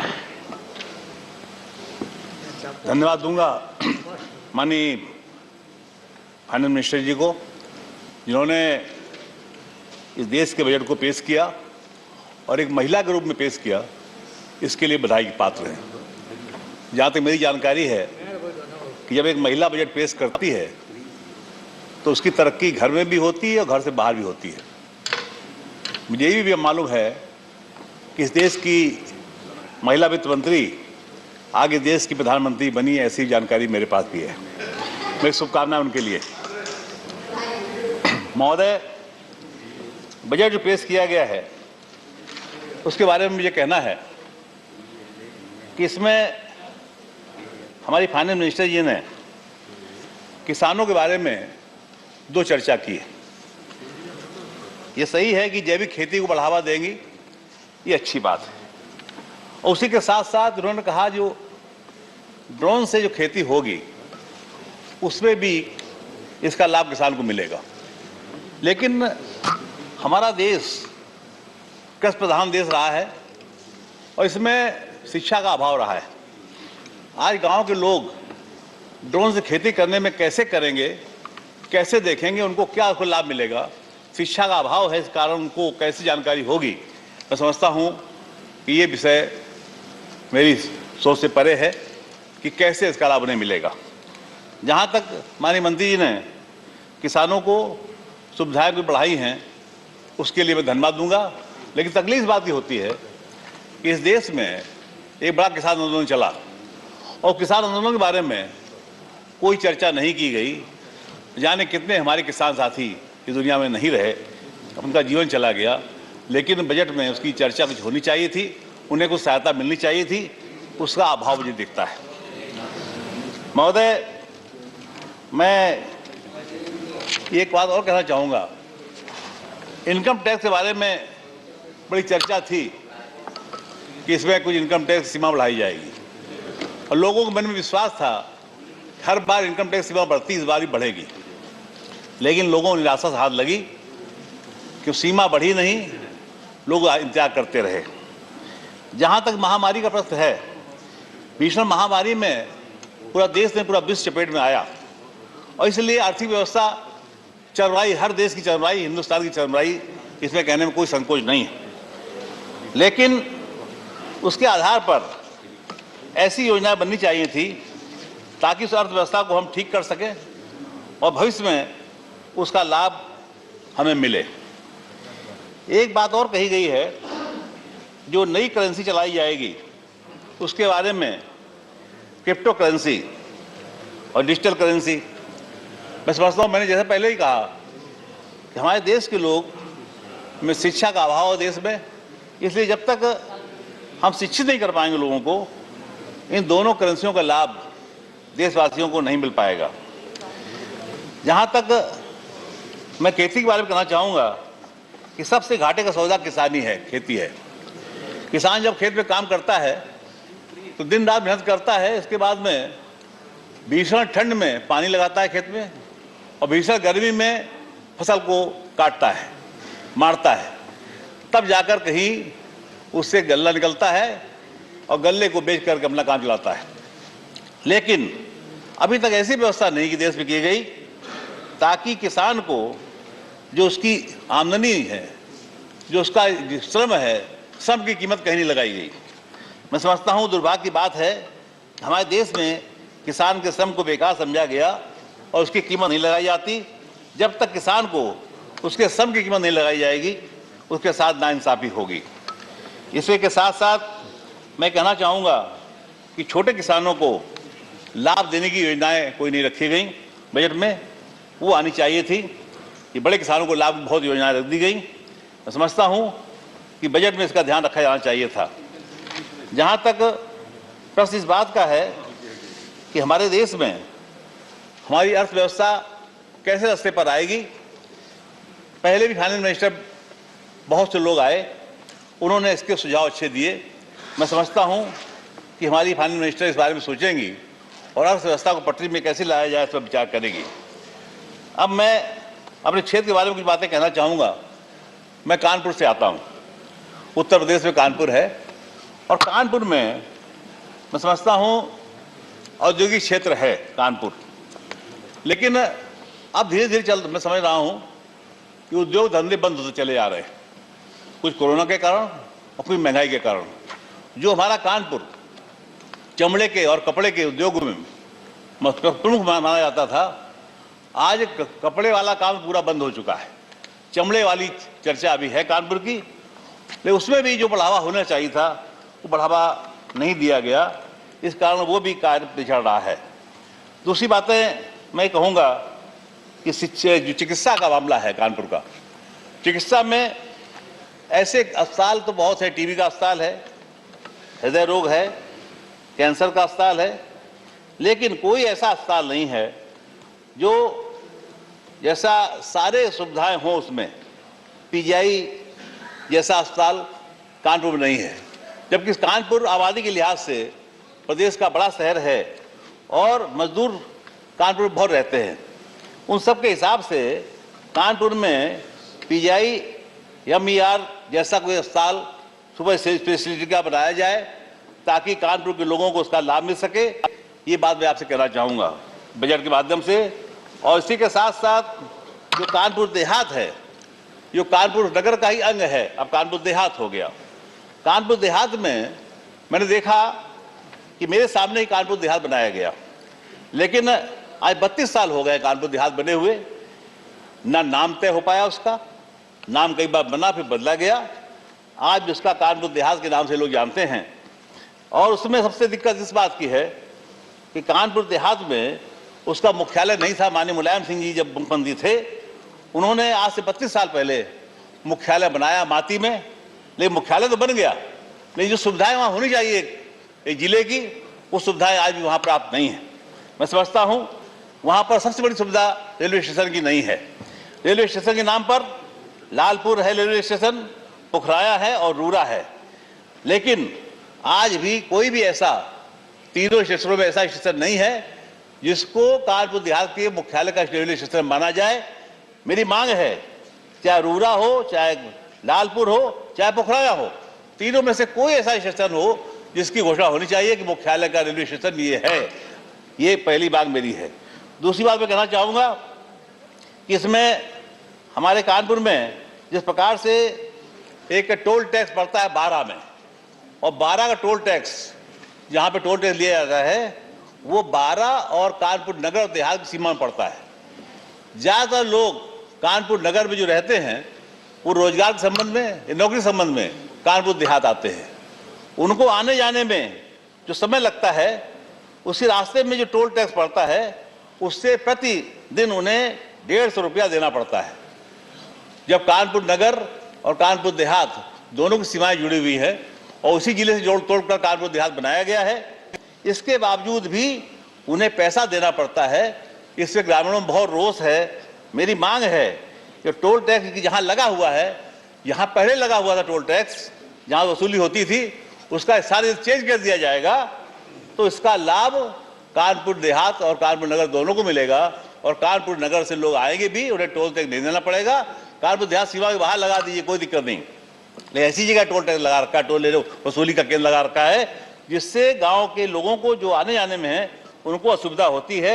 ये मैं आपसे इस माध्यम से budget की भाषण में मैं आपसे मांग करता हूं, ये व्यवस्था भी आज कर देंगे तो लोगों को लाभ मिलेगा। इसी के साथ साथ मेडिकल कॉलेज की स्थापना की सरकार ने की, ये अच्छा काम किया। हम लोग पहले ही मांग करते थे मेडिकल कॉलेज बनना चाहिए, लेकिन चिकित्सा का जो अभाव कानपुर नगर में जिस प्रकार से है उस पर कानपुर देहात में भी है। मैं चाहूँगा कि नगर और देहात दोनों सीमाएं जुड़ी हुई है, इसलिए ऐसा अस्पताल बनवा दीजिए कानपुर में ताकि दोनों जिलों को उसका लाभ मिले। और जनप्रतिनिधि होने के नाते हम सबकी जिम्मेदारी है कि ऐसा काम हो जाएगा, सबका सम्मान बढ़ जाएगा, आपका सम्मान ही बढ़ेगा। और मैं एक बार फिर आपको बजट आपने पेश किया है उसके लिए आपका आभार व्यक्त करता हूं। बहुत बहुत धन्यवाद। जय Hind. Thank you, Sukram Singh ji. The next speaker, Shri A.D. Singh. Singh ji, you have 5 minutes. I may exceed 1 or 2 minutes that you can cut from him. If he is cutting, I have no problem. If your party is giving, no problem. ये सबसे बड़ी बात यह है कि RSS स्वदेशी मंच ने भी कहा है कि कितना अनएम्प्लॉयमेंट बढ़ गया है। ये 2019 के फिगर में 3 करोड़ था और करीब 15 मिलियन हर साल और उसमें जोड़ा जा रहा है। और अभी तक तो हम लोग कांग्रेस के टाइम में पंचवर्षीय योजना की बात करते थे, बट मुझे लगता है कि वित्त मंत्री और प्रधानमंत्री finally is happy with the Nehruvian model that we should go back to planning. So instead of 5 years, they are saying 25 years. That is one. And secondly, the huge amount of tariffs that used to be there in the 50s and 60s, same they want it this time also. The budget, I don't want, most of my colleagues have already spoken about health and rural development and everything else. So I don't think I'll take the time of to speak on those, except that the capex which has gone in the infrastructure, I don't think they will be able to spend it. Maybe they have allotted that much to clear backlogs, for example, for NHI or something. Now I'll come straight to Atmanirbhar Bharat. Government is, whether it is our Honorable Prime Minister or the ruling party members of talking of Atmanirbhar Bharat के लिए लोग का केवल lip service है। अब आपको इस विषय में बताता हूँ। Doing business in India is governed on the aggregate by as many as 1536 law, which on the aggregate requires 69,233 compliances. The laws are both central and state laws. These are 678 central laws that require 25,537 compliances, 858 state laws that require 43,696 compliances. These are okay with the big corporates, but for the medium industry and the small industry, वो काम क्या करेगा? Many of these laws and compliances, prison sentences are there. In fact, imprisonment clauses run into hundreds as follows: 244 central laws and 25,537 compliances have imprisonment clauses. 599 state laws and 20,895 have imprisonment clauses. I will request the Honorable FM and the Corporate Affairs Minister to set up an independent group to simply calculate the cost, both direct and indirect, in terms of time spent, for example, of the required compliances in respect of various group of industries. अगर ये इस तरह का compliance में ही हमारा time बीतेगा, तो हम business क्या कर पाएंगे? और जब हमने टैरिफ कम किया है, हमारा एक्सपोर्ट बढ़ा है. This is also the time of economic diplomacy. काफी मेंबरों ने कहा कि 1 लाख करोड़ डॉलर का इंपोर्ट चाइना से हो रहा है, बहुत चिंता का विषय है. बिल्कुल चिंता का विषय है. मगर अगर फर्ज कर ले कि आज हम 1 लाख करोड़ को 30 लाख करोड़ का बायलैटरल ट्रेड कर दें, कि 15 लाख करोड़ हमारे यहाँ से जा रहा है, 15 लाख करोड़ का उनके आ रहा है, तो 1 मिनट में उनकी पॉलिसी पाकिस्तान विज़ चेंज हो जाएगी. Because today is the day. अब फर्टिलाइजर पकड़ लीजिए, the amount of mess they have created in the fertilizer sector. Iran से हमारे यहाँ 50% यूरिया आता था जब यूरिया का प्राइसेस $300 के आसपास था. इन्होंने यूएस के डर से ईरान से लाना बंद कर दिया, यूरिया प्राइस $1,000 हो गया. तो हम डरते क्यों हैं? We are very clear that we respect UN sanctions, not US sanctions. Today the same thing is happening in potash. The Americans are saying that we will put sanctions on the Russians and the Belarusians. We are quiet. Nobody is interested. तो और आप ये देखिए, जब 30 साल तक तो हम एम्बेसडर और फिएट 30,000 बनाते रहे. जब वो सेक्टर खुला तो इनफैक्ट उस समय पीलू मोदी जी ने बोला भी था कि हमारे पास 2 कार ऐसे हैं जिनका हॉर्न छोड़ के हर चीज बजता है. तो जब वो सेक्टर खुला तो today we are exporting 4 lakh cars, and if we add commercial vehicles like scooters and everything, it is almost 30 lakhs. So हर भारतीय बिजनेसमैन बिल्कुल सक्षम है. जब तक इन कंप्लायंसेस को आप लोग नहीं हटाइएगा, हम लोग उसी में रह जाएंगे. अब दूसरा डिपार्टमेंट का ले लीजिए, एनफोर्समेंट डायरेक्टरेट. इनकम टैक्स में अगर आप पर इंक्वायरी हुआ तो 1-2 साल में उसको एज पर लॉ ठीक कर देना है, फाइन लेना है या जो भी करना है. एनफोर्समेंट डायरेक्टर आपके यहाँ आ गया तो आप समझ लीजिए कि 20 से 25 साल तो इंक्वायरी में बिताएंगे वो. उसके बाद 10-15 साल वो केस लड़िए, तो बेसिकली अगर आप 40 साल के हैं तो 80 साल तक है, और जिस दिन आपके घर आएंगे पूरे समाज में आपका बेइज्जती हो जाएगा. In my personal case, there's an inquiry going from 2010, and when my friends asked what is happening to that, I said till I die I'll be under inquiry or either in the court. तो सारे businessman को तो आप बंद कर रहे हैं. पिछले 5-6 साल में मैंने 600-700 करोड़ टैक्स दिए होंगे, मगर मैं चोर हूं बहुत बड़ा. तो या तो इंक्वायरी कर, हमने तो जो प्रेजेंट ईडी चीफ है इनके पहले जो थे उनको जाके हाथ जोड़ के बोला था मैंने कि मुझे चार्जशीट कर दीजिए, मुझे भेज दीजिए, मैं कोर्ट में लड़ लूंगा. तो अगर हम चाहते हैं कि आत्मनिर्भर बने तो सबसे पहले कंप्लायंसेस हटाइए. और ये compliances is okay for the big corporates, they have too much of staff, but जो मीडियम इंडस्ट्री या वो कर रहा है उसके लिए कीजिए. तो आप इतना कानून बनाइएगा तो कुछ हो पाएगा क्या? कुछ नहीं हो पाएगा. करते रहिए आप लोग, लिप सर्विस करते रहिए. आज इतना अनएम्प्लॉयमेंट क्यों हो गया है?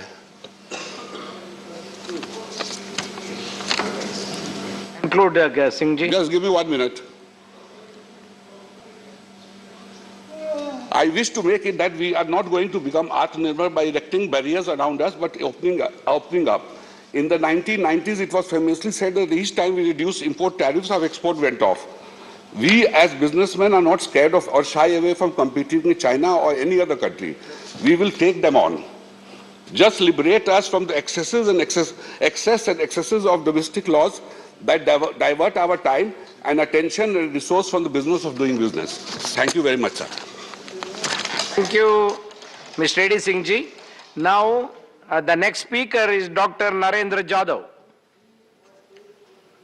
No, you can sit and speak, no problem. Thank you, Vice Chairman, sir. I rise to strongly, or I sit to strongly support the budget 2022-23. I wholeheartedly commend the Honorable Finance Minister for giving the nation a visionary budget aimed at inclusive and sustainable economic growth and development of the Indian economy. Vice Chairman, sir, a budget is supposed to strike a balance between economic acumen and political sagacity. The Finance Minister has struck a fine balance between the two. It is a no-nonsense budget reflecting professional integrity of the highest order. Every budget is always meant to be a contextual one. There are two overriding or dominant considerations that seem to have weighed on the Honorable Finance Minister's mind.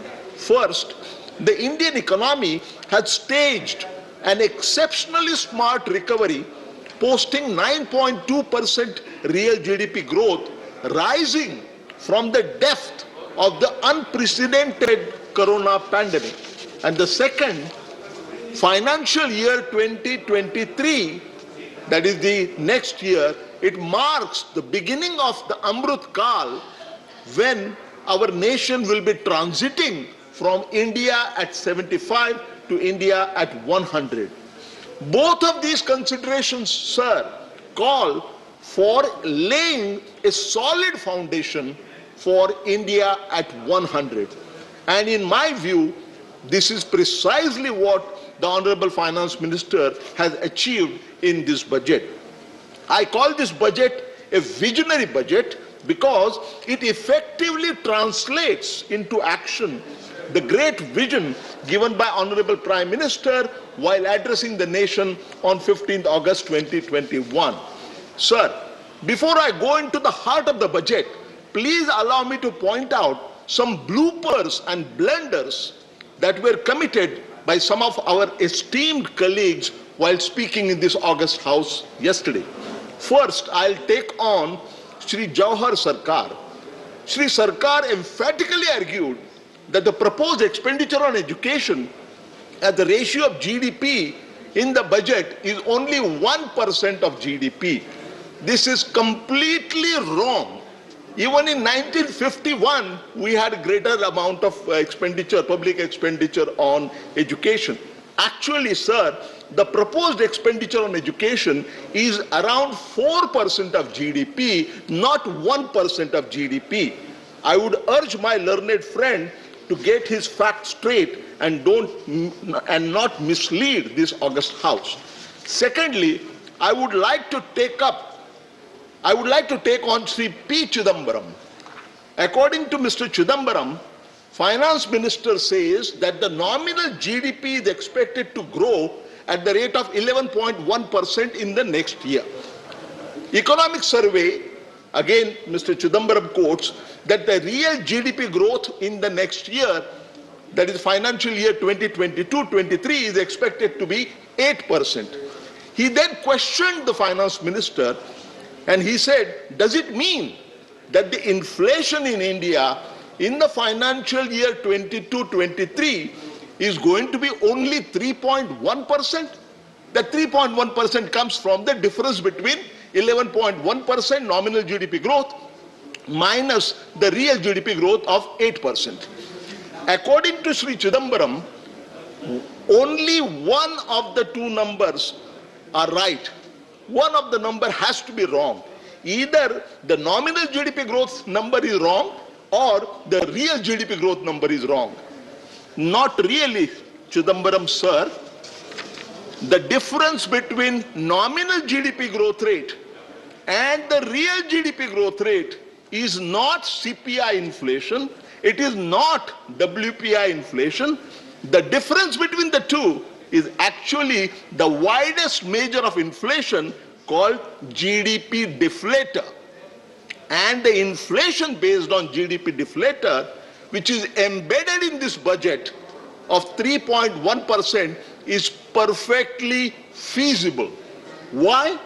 Because the average inflation rate based on GDP deflator, and I have worked out for the last 5 years, 5 years ending the pre-COVID year of 2019-20, it turns out that the average inflation rate based on GDP deflator in our country is 3.15%, which is not very different from 3.1%, which has been incorporated in the present budget. I am really surprised, in fact appalled, that a person who has been a finance minister for a long time can make such an elementary mistake. Chairman sir, to my mind, the most important thing about this budget is that priority has been given to economic growth over fiscal consolidation. For financial year 21-22, that is the current financial year, Honorable FM had budgeted lowering the fiscal deficit as a ratio of GDP from 9.2% to 6.8%. And the Honorable Finance Minister has nearly succeeded in hitting that target, achieving that target, posting a revised fiscal deficit of 6.9% instead of 6.8%.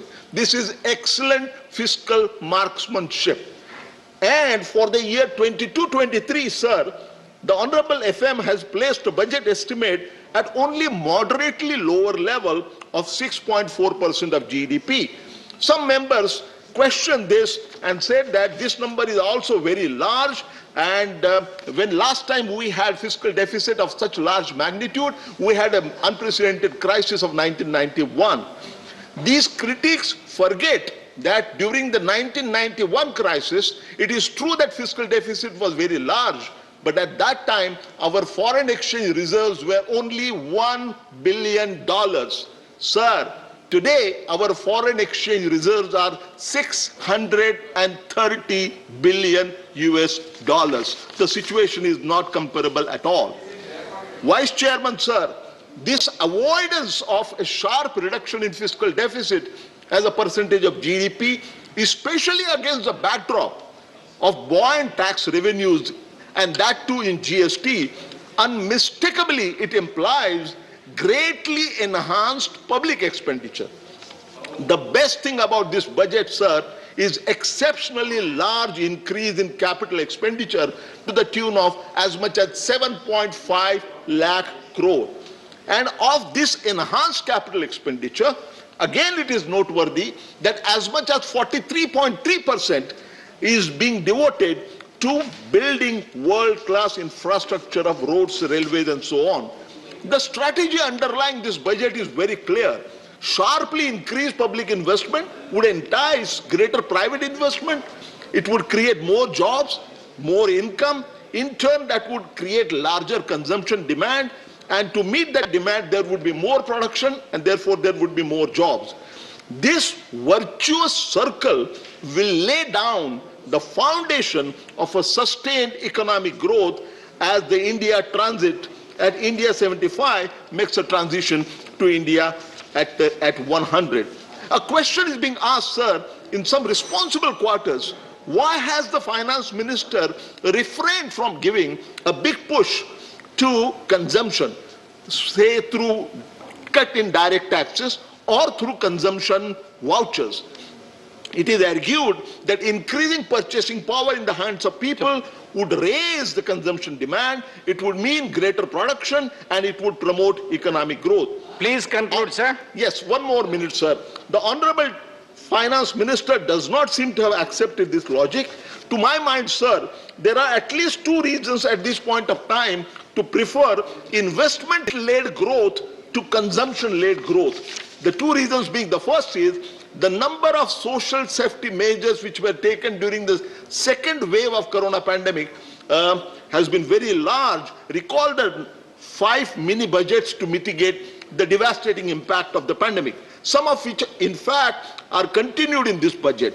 More importantly, while both virtuous cycles,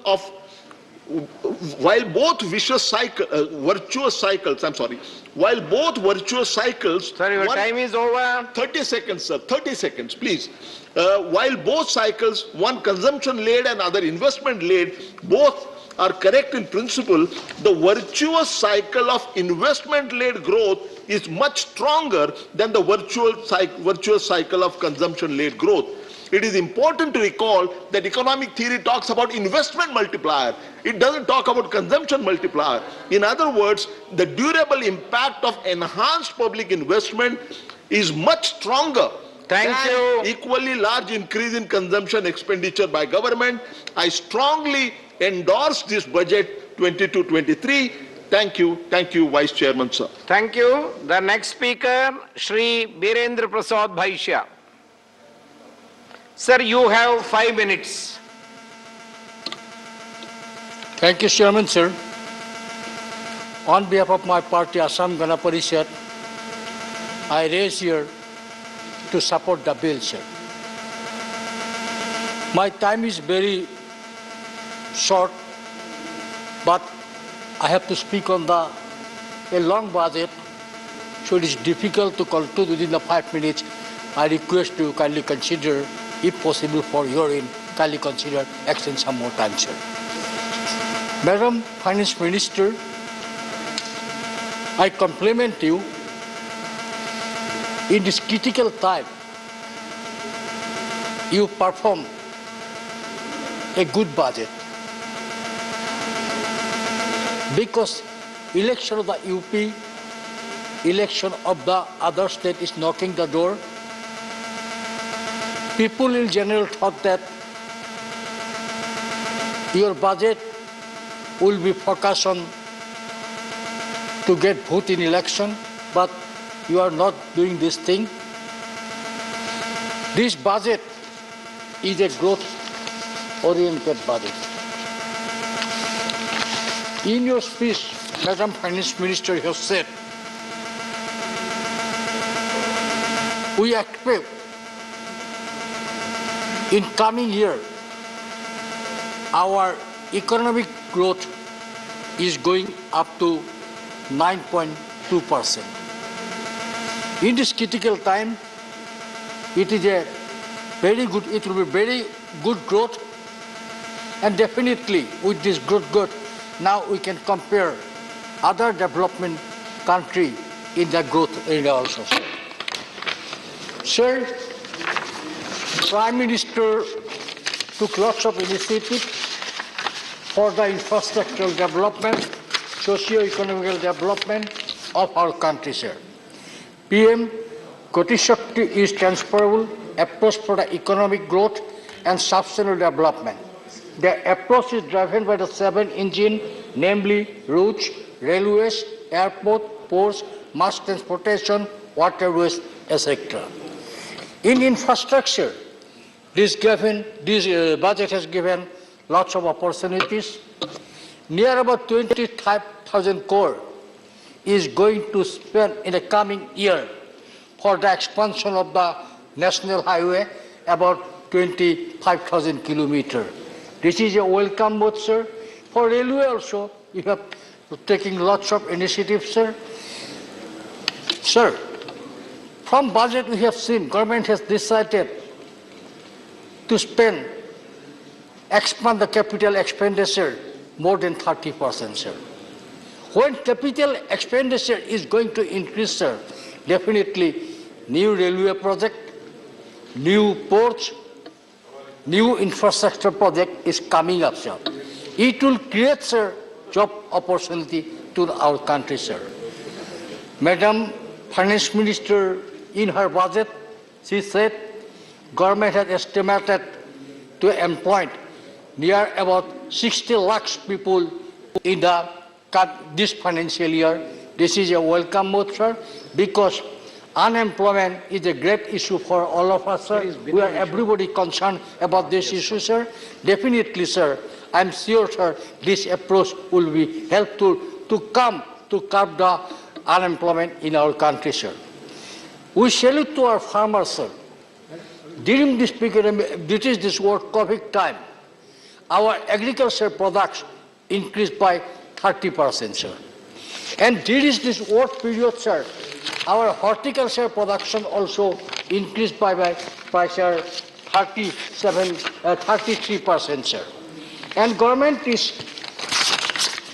lot of initiative to helping the farmer also, sir. Government is going to spend 270 lakhs crore rupees for the direct payment for minimum supporting price given to the farmers, sir. With this price, the government is in 2021-22, the estimated procurement for paddy and kharif in 2021-22 will be covered 1,208 lakhs metric tons, wheat and paddy from 163 lakhs from 160 lakhs farmers, sir. So it will be definitely helpful, sir. Sir, always from our budget, we are allocated lion's share to the defense sector, sir. And sir, developing country like USA, like France. Please conclude, sir. So give me 2 minutes, sir. They are take our money, sir. We have already imported our equipments from the foreign countries, sir. For the first time in her budget, Madam has said 60% of the defense equipment produced by the country itself. This is a very welcoming, and in this regard, Madam has given priority in the research and development with combination with the DRDA, the research and development. This strategic will be helpful for us to produce our own product in defense sector, sir. Sir, one more. Now, tea industry of the country, sir. Tea industry of the country, Please tea conclude, industry sir. have a great role in our economy, sir. We earn huge foreign exchange for the tea industry, sir. And tea industry of the country today facing lots of problems, sir. In this year, sir, tea production in country is declining, sir. Not only that, sir, in international level, we are facing lots of problems with the lots of problems with the tea, Kenya, tea from other countries, Sri Lanka, sir. Madam Finance Minister, looking after this region, could you help us? Could you allot some money for development or survival of the tea industry of our country? Shri Binay Vishwam. For in the interest of tea industry, Madam will consider this. Thank you, please. Thank you very much, sir. Shri Binay Vishwam. Thank you, sir. Sir, it was in 1998 that the book appeared before the world by George Soros. He came from the same creed of the ruling class. The book was titled The Crisis of Global Capitalism. It was the beginning of a right-wing intellectual himself is a big investor, wrote about the crisis. That crisis is increasing today. This budget of the finance minister was a very poor attempt to hide that crisis and claim that the government has made something great. I feel very sorry for her. Sir, she may be the daughter of Tamil Nadu or daughter-in-law of Karnataka, but I believe personally she is a very lady, she is a lady with integrity. That I respect her. But her budget, I should say, is a failure budget. Sir, everyone of us know, in this budget, the poor are forgotten. In the beginning of the neo-liberalization age, we had a great theory. That theory was trickle-down theory. Everybody knows the meaning. But this budget reflects a triple-up theory. Not for the poor. This budget is for the rich at the top. On every step it was seen. I don't want to bring the data here anymore. Just humbly mentioned here. Sir, what is there in the budget for the poor, for the workers, for the women, for the peasant, for the MSP, for the health sector? Nothing is there. There, the allocation is slashed. Subsidies slashed. But for the poor, this is the situation. For the rich, you can see the budget was all in favor of them. And our Prime Minister was telling the other day about great weights about the poor people, the migrant laborers. What they have got from this budget. The government was the reason for the great pitiable scenes that we saw on those days. They were in thousands, starting from their workplace to their villages. He accused the Congress party for that. But sir, was it the Congress party who did the lockdown with the notice of 4 hours? Sir, was it the Congress party who did talk about the Lakshman Rekha? Sir, my party has a lot of criticism against the Congress party, no doubt. Congress was the party that began this disastrous policy of the economy. We know it. But the Prime Minister and his party, the BJP, they do it in a much harsh manner, disastrous manner. That's what we see.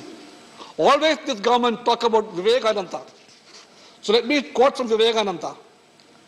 There can be no dogmas and preachings for a hungry man. No amount of preaching about God can satisfy his hunger. He needs to be fed with bread.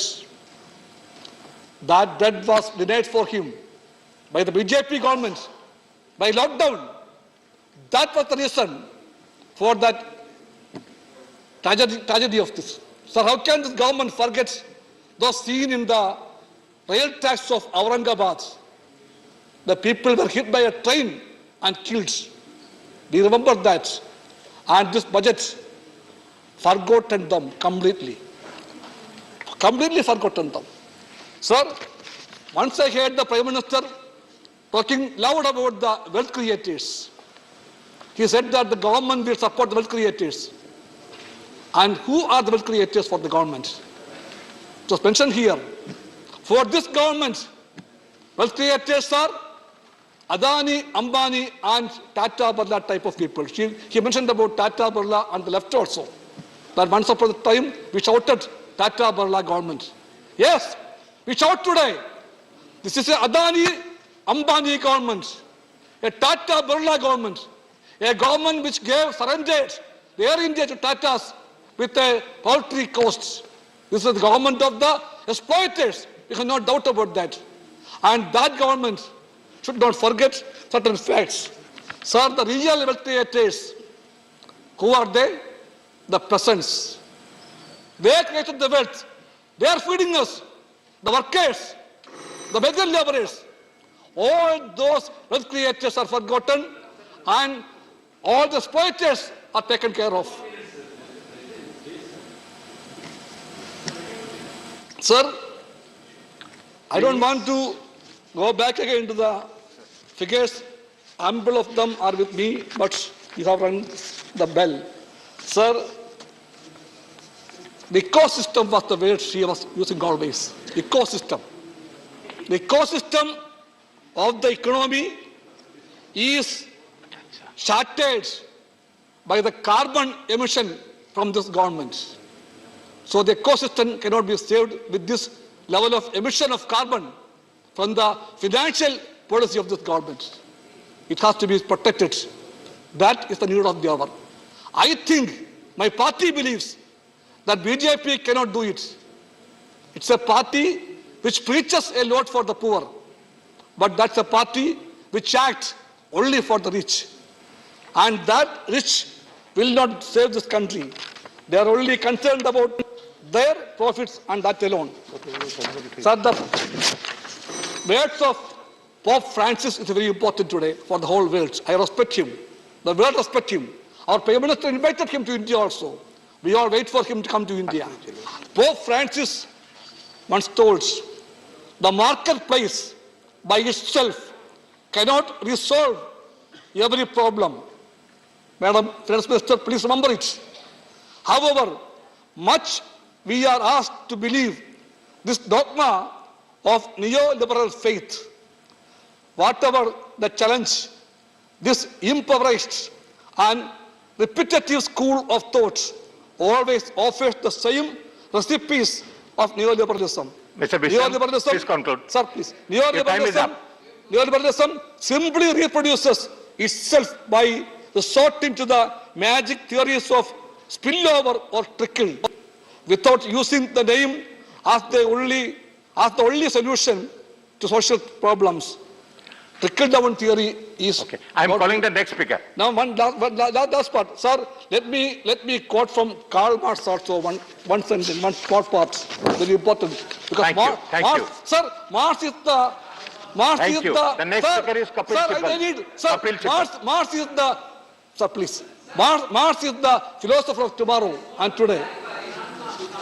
Yes, please, yes. I just want to make sure I heard it right.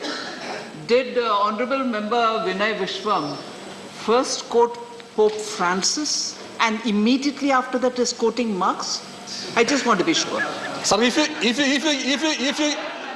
you give me 2 minutes, I can explain properly, effectively, and she will be convinced. You will have another opportunity later, but now you conclude because I have called the honorable. Sir, next member I have called already. Which is a very pertinent question, I have to respond to it, sir, please.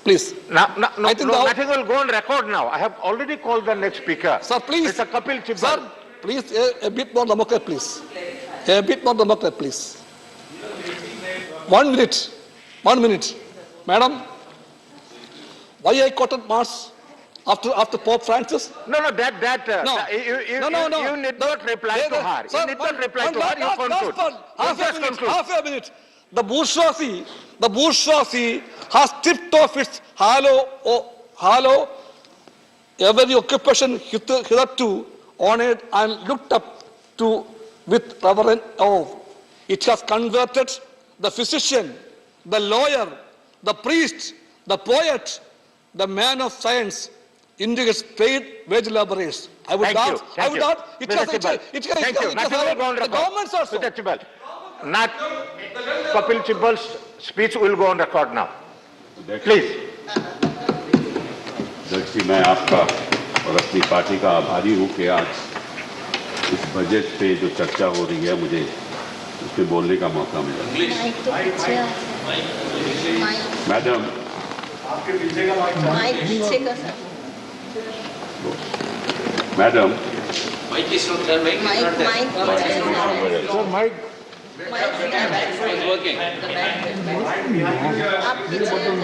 Madam, when I was going through the budget speech,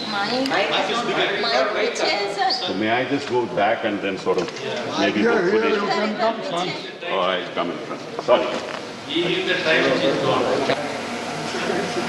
This one. This one, yes. Madam, when I was going through the budget speech, I was actually taken in by the key words that you used throughout the speech. Digital, green, climate, Atmanirbhar, made in India, capital expenditure, ease of doing business, tax revenues, GST collection, futuristic economy driven by technology, clean fuel, smart cities. But there were certain words which are missing. What were those? Unemployment, poverty, food security, informal sector, migrants, daily wages, health for all, welfare, social protection, women, youth. Now I ask myself, who is this budget for? Is it for that 1 or 2% of the people at the top who buy all the airports and all the ports? Or is it for, and what's the responsibility of any government and the finance minister? The responsibility is to take care of the people at the bottom of the pyramid.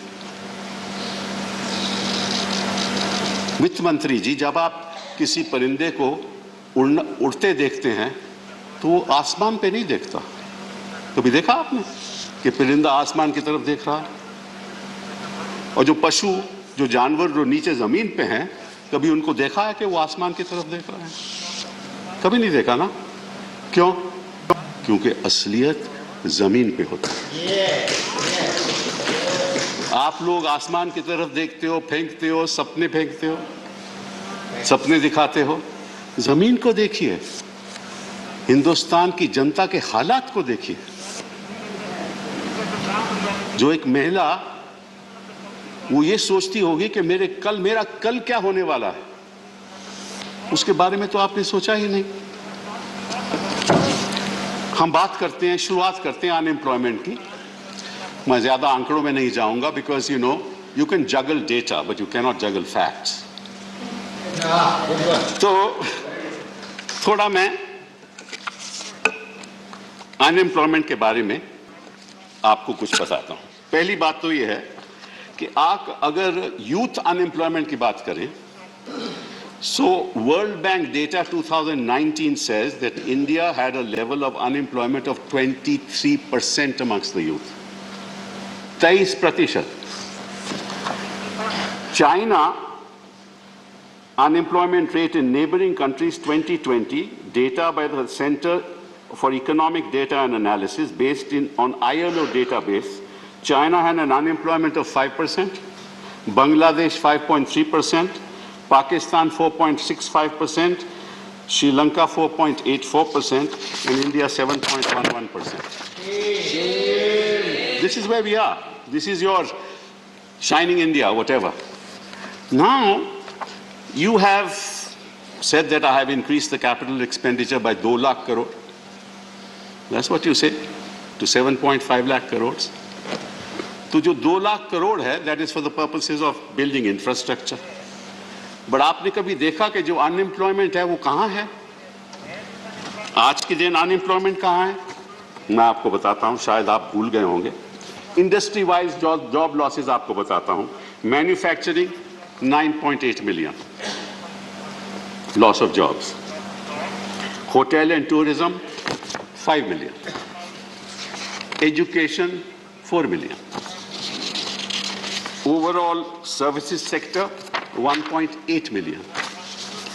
Fall in central government employment 3.32 million. In 2012-13 it's now 3.31 million. Employment in railways 1.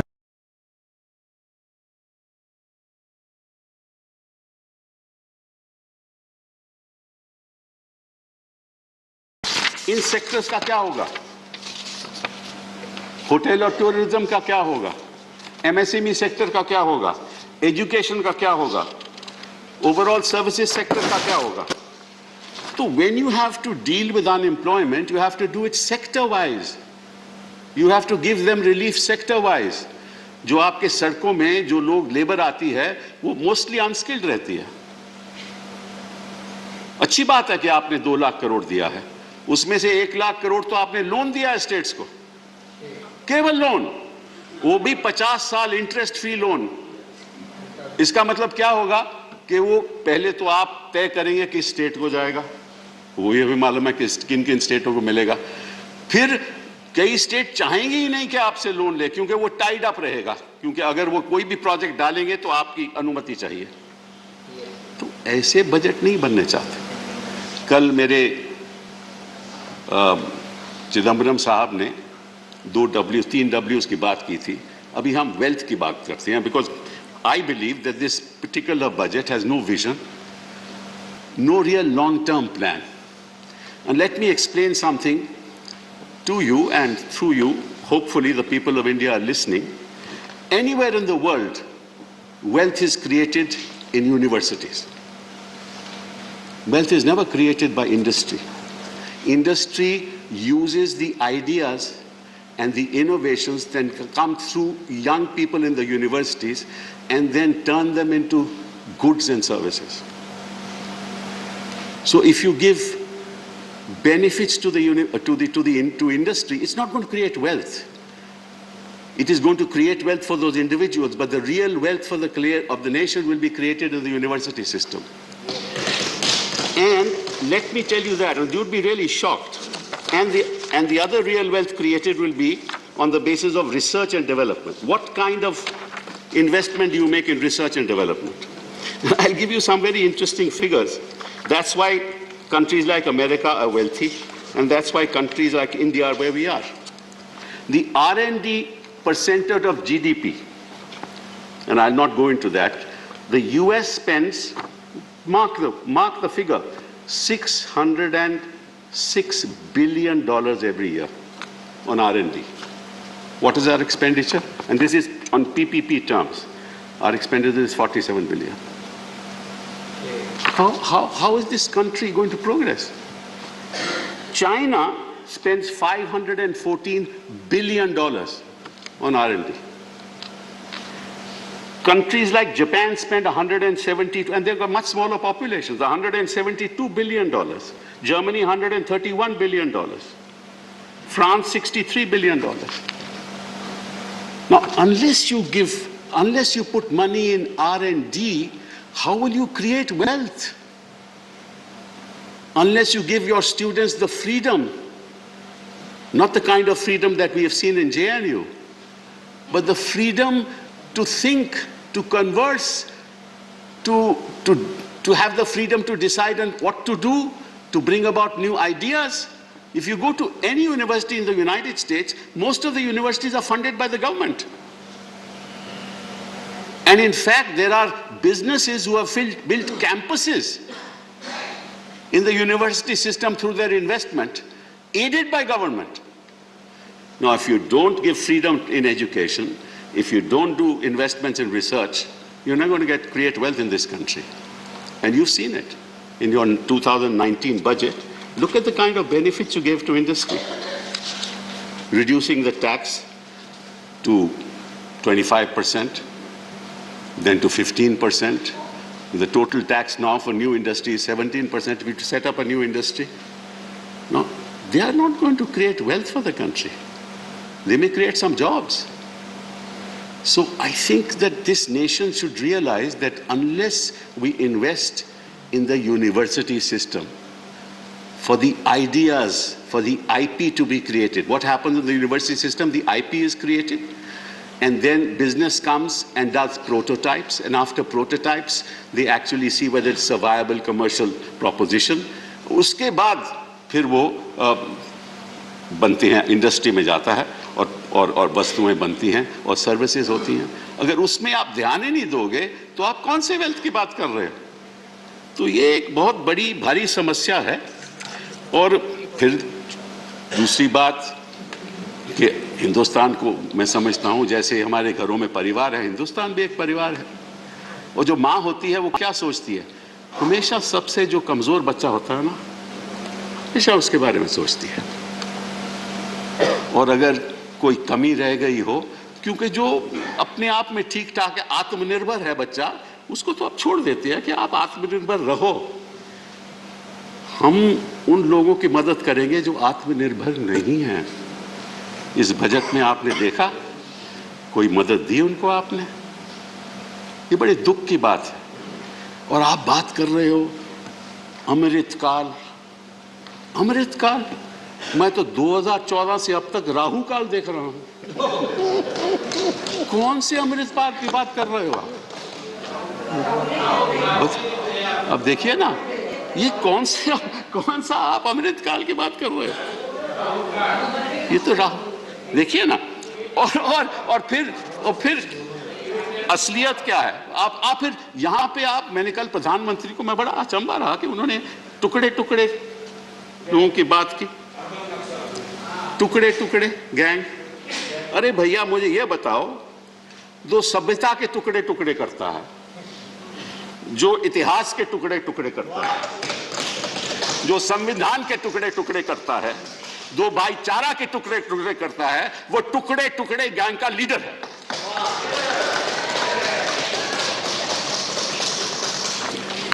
तीसरी बात, आपने ये जो petrol पे जो अपनी excise duty लगा रखी है इतने सालों में, और आज भी लागू हुआ है, डीजल पे एक्साइज ड्यूटी लगा रखी है।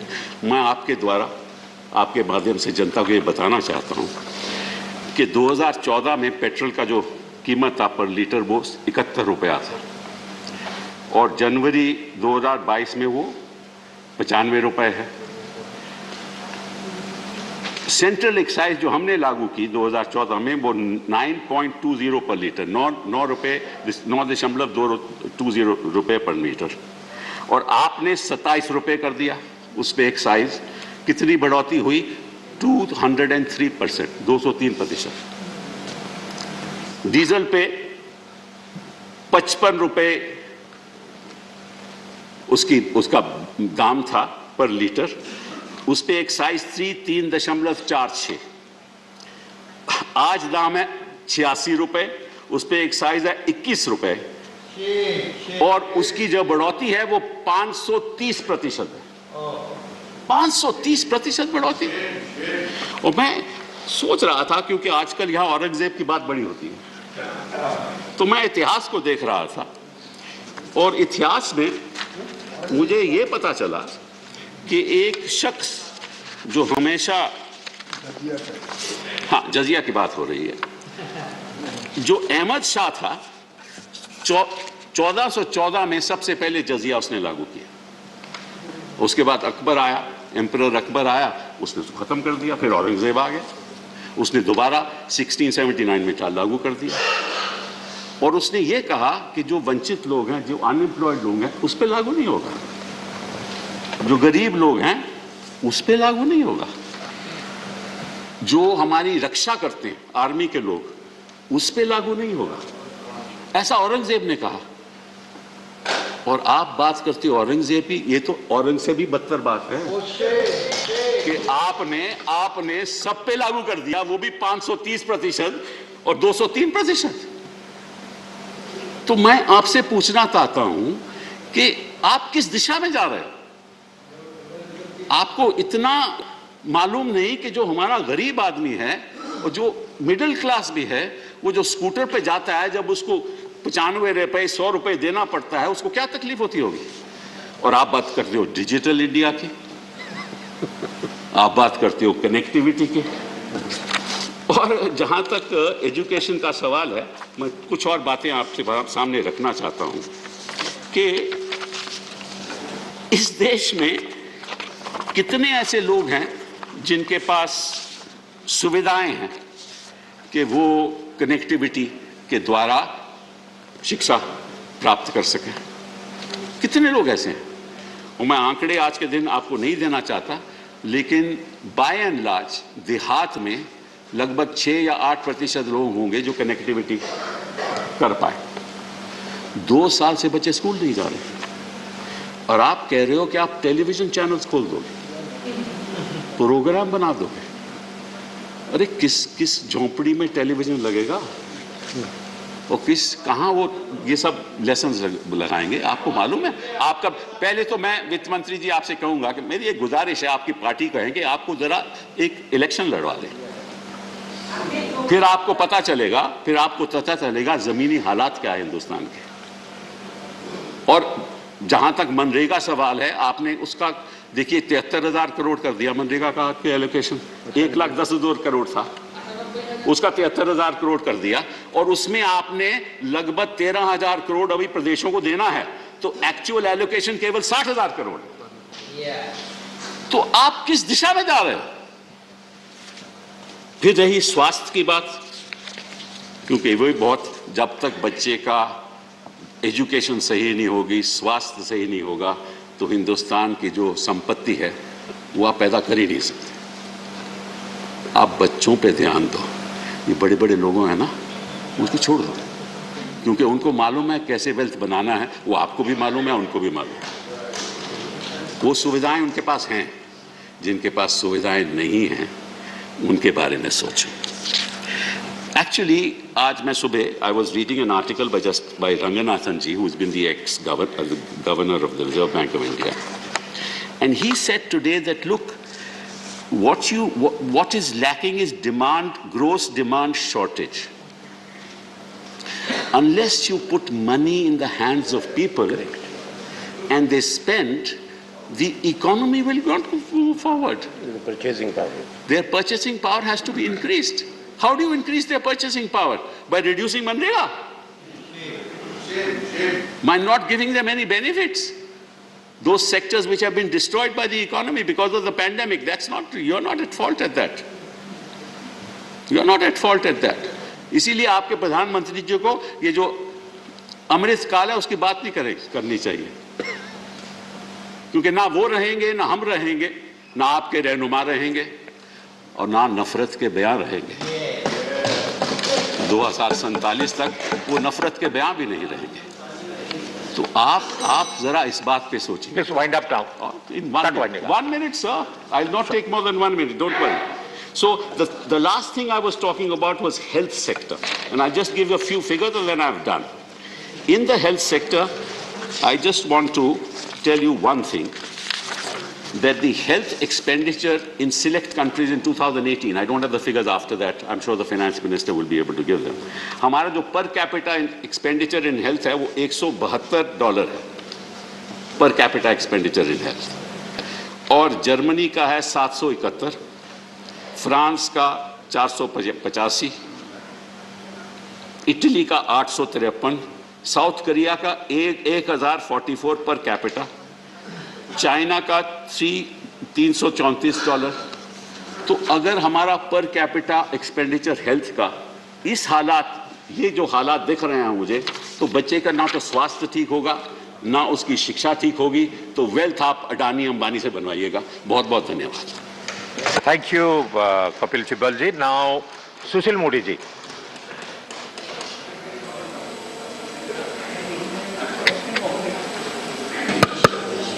माननीय उपसभापति महोदय, श्रीमती निर्मला सीतारमन जी has passed from JNU.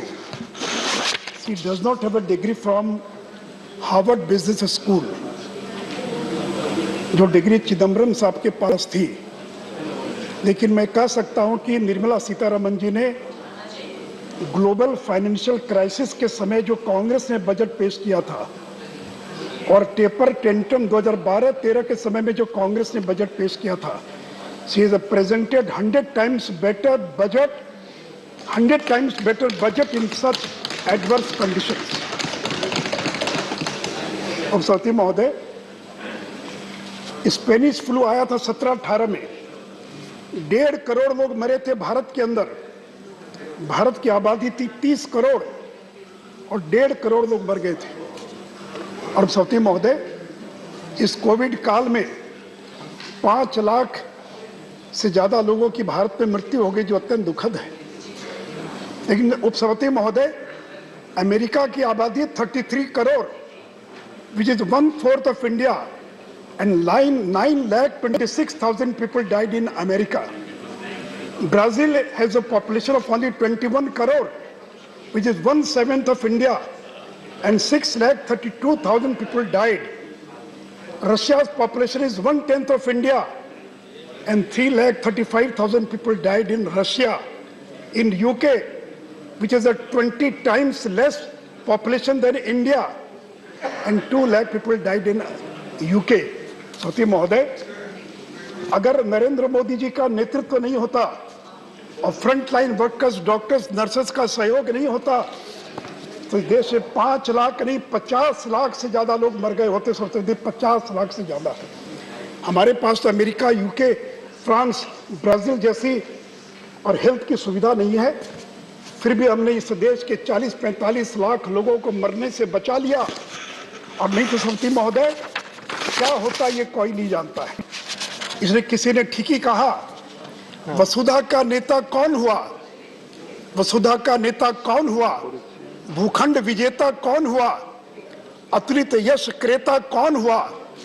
नव धर्म प्रणेता कौन हुआ?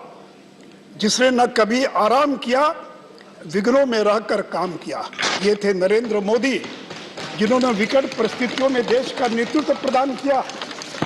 आप मजाक उड़ाते हैं कि ये लोग फेल कर गए। श्रीमती महोदय, भारत में अभी तक 170 करोड़ लोगों को वैक्सीन लगाई जा चुकी है।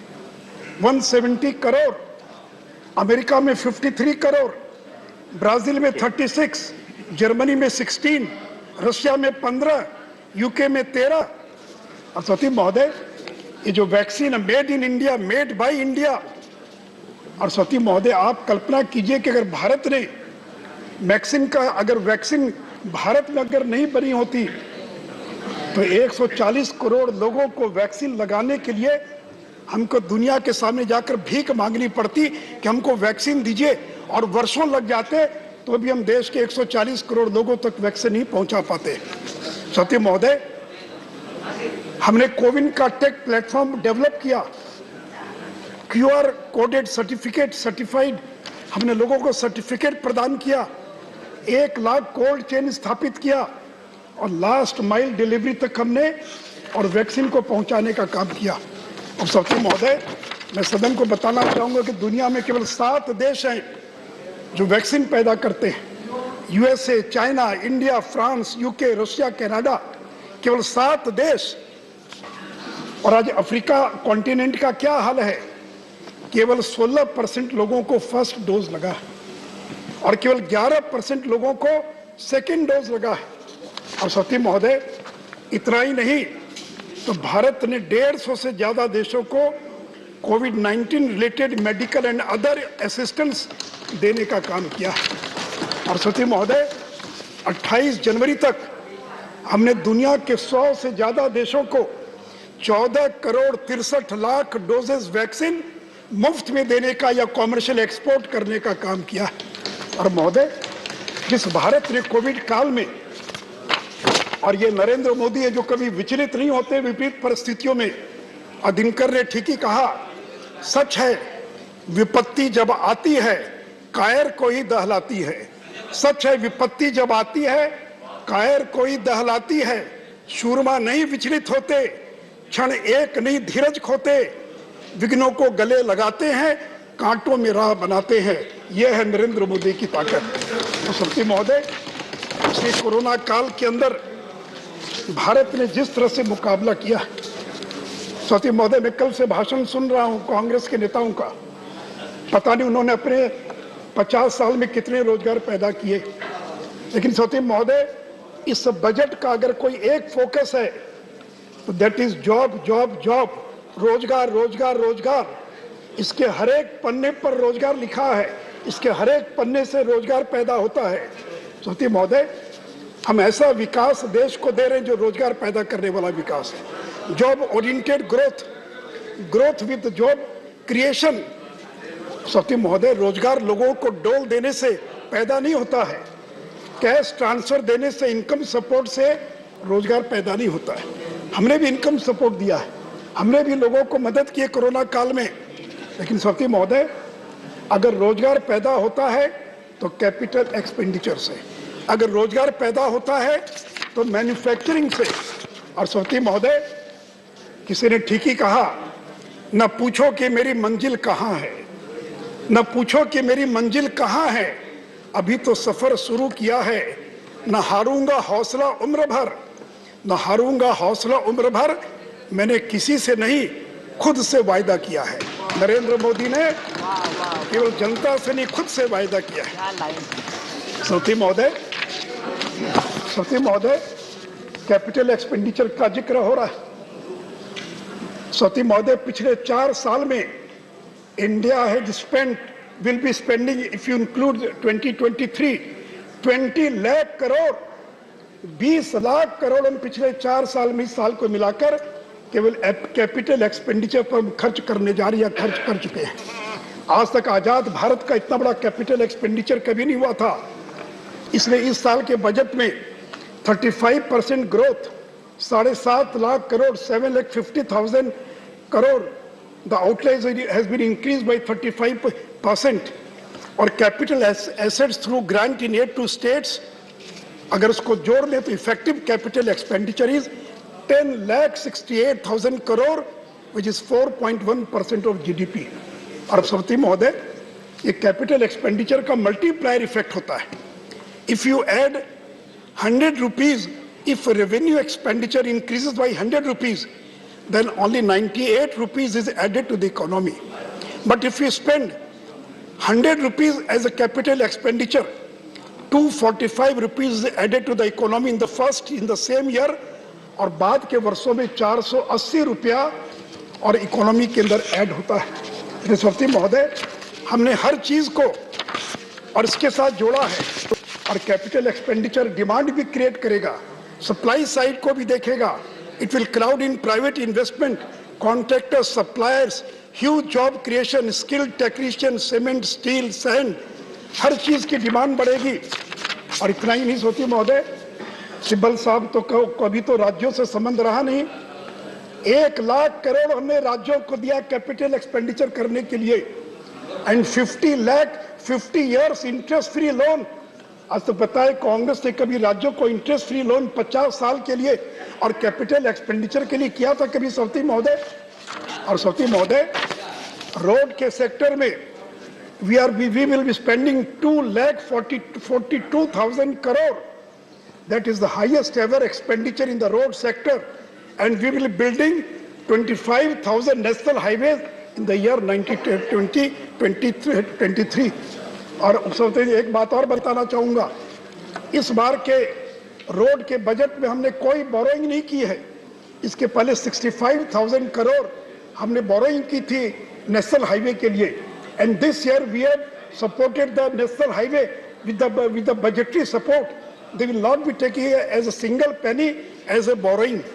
और सती महोदय, इसलिए केवल रोड सेक्टर नहीं, हम जो कैपिटल एक्सपेंडिचर कर रहे हैं, डिफेंस के अंदर 1,52,000 करोड़, रेलवे के अंदर 1,37,000 करोड़, टेलीकॉम में 54,150 करोड़, मेट्रो पर 19,130 करोड़, एटॉमिक एनर्जी पर 1.9% ऑफ कैपिटल एक्सपेंडिचर। सरस्वती महोदय, अगर ये रोजगार पैदा, अगर इससे नहीं हो तो किससे रोजगार पैदा होगा? आप ही बता दीजिए कि रोजगार कैसे पैदा होता है। सरस्वती महोदय, प्रधानमंत्री ग्राम सड़क योजना 14,000 करोड़ बजट था 21-22 का। This has been increase 27% increase in the PM Gram Sadak Yojana to 19,000 crore.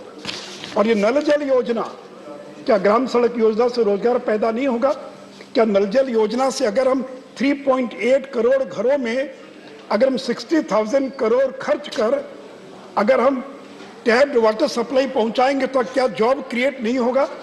अगर 80 लाख घरों को पूरा करने के लिए अगर हम 48,000 करोड़ पैदा खर्च कर रहे हैं तो क्या इससे रोजगार पैदा नहीं होगा? सरस्वती महोदय, मुझे बहुत हंसी भी आती है और दुख भी होता है कि चिदम्बरम साहब और कपिल साहब जैसे लोग आरई को 20 से तुलना कर रहे हैं। दे आर कंपेयरिंग रेवेन्यू, ये revised estimate with budget estimate.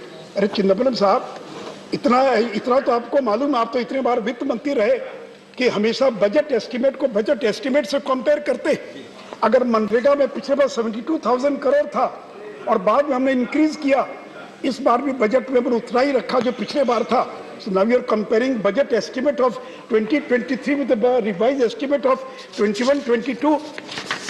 Something महोदय, और national infrastructure pipeline 111 lakh crore, सती महोदय 20 से 25 तक 111 lakh crore we will be spending on national infrastructure pipeline, world class infrastructure. और सती महोदय इतना ही नहीं, तो प्राइम मिनिस्टर गति शक्ति, ये क्या प्राइम मिनिस्टर गति शक्ति? Road, railway, airport, port, mass transport, waterways and logistic. The projects pertaining to these 7 engines of growth in the NIP will be aligned with PM Gati Shakti program.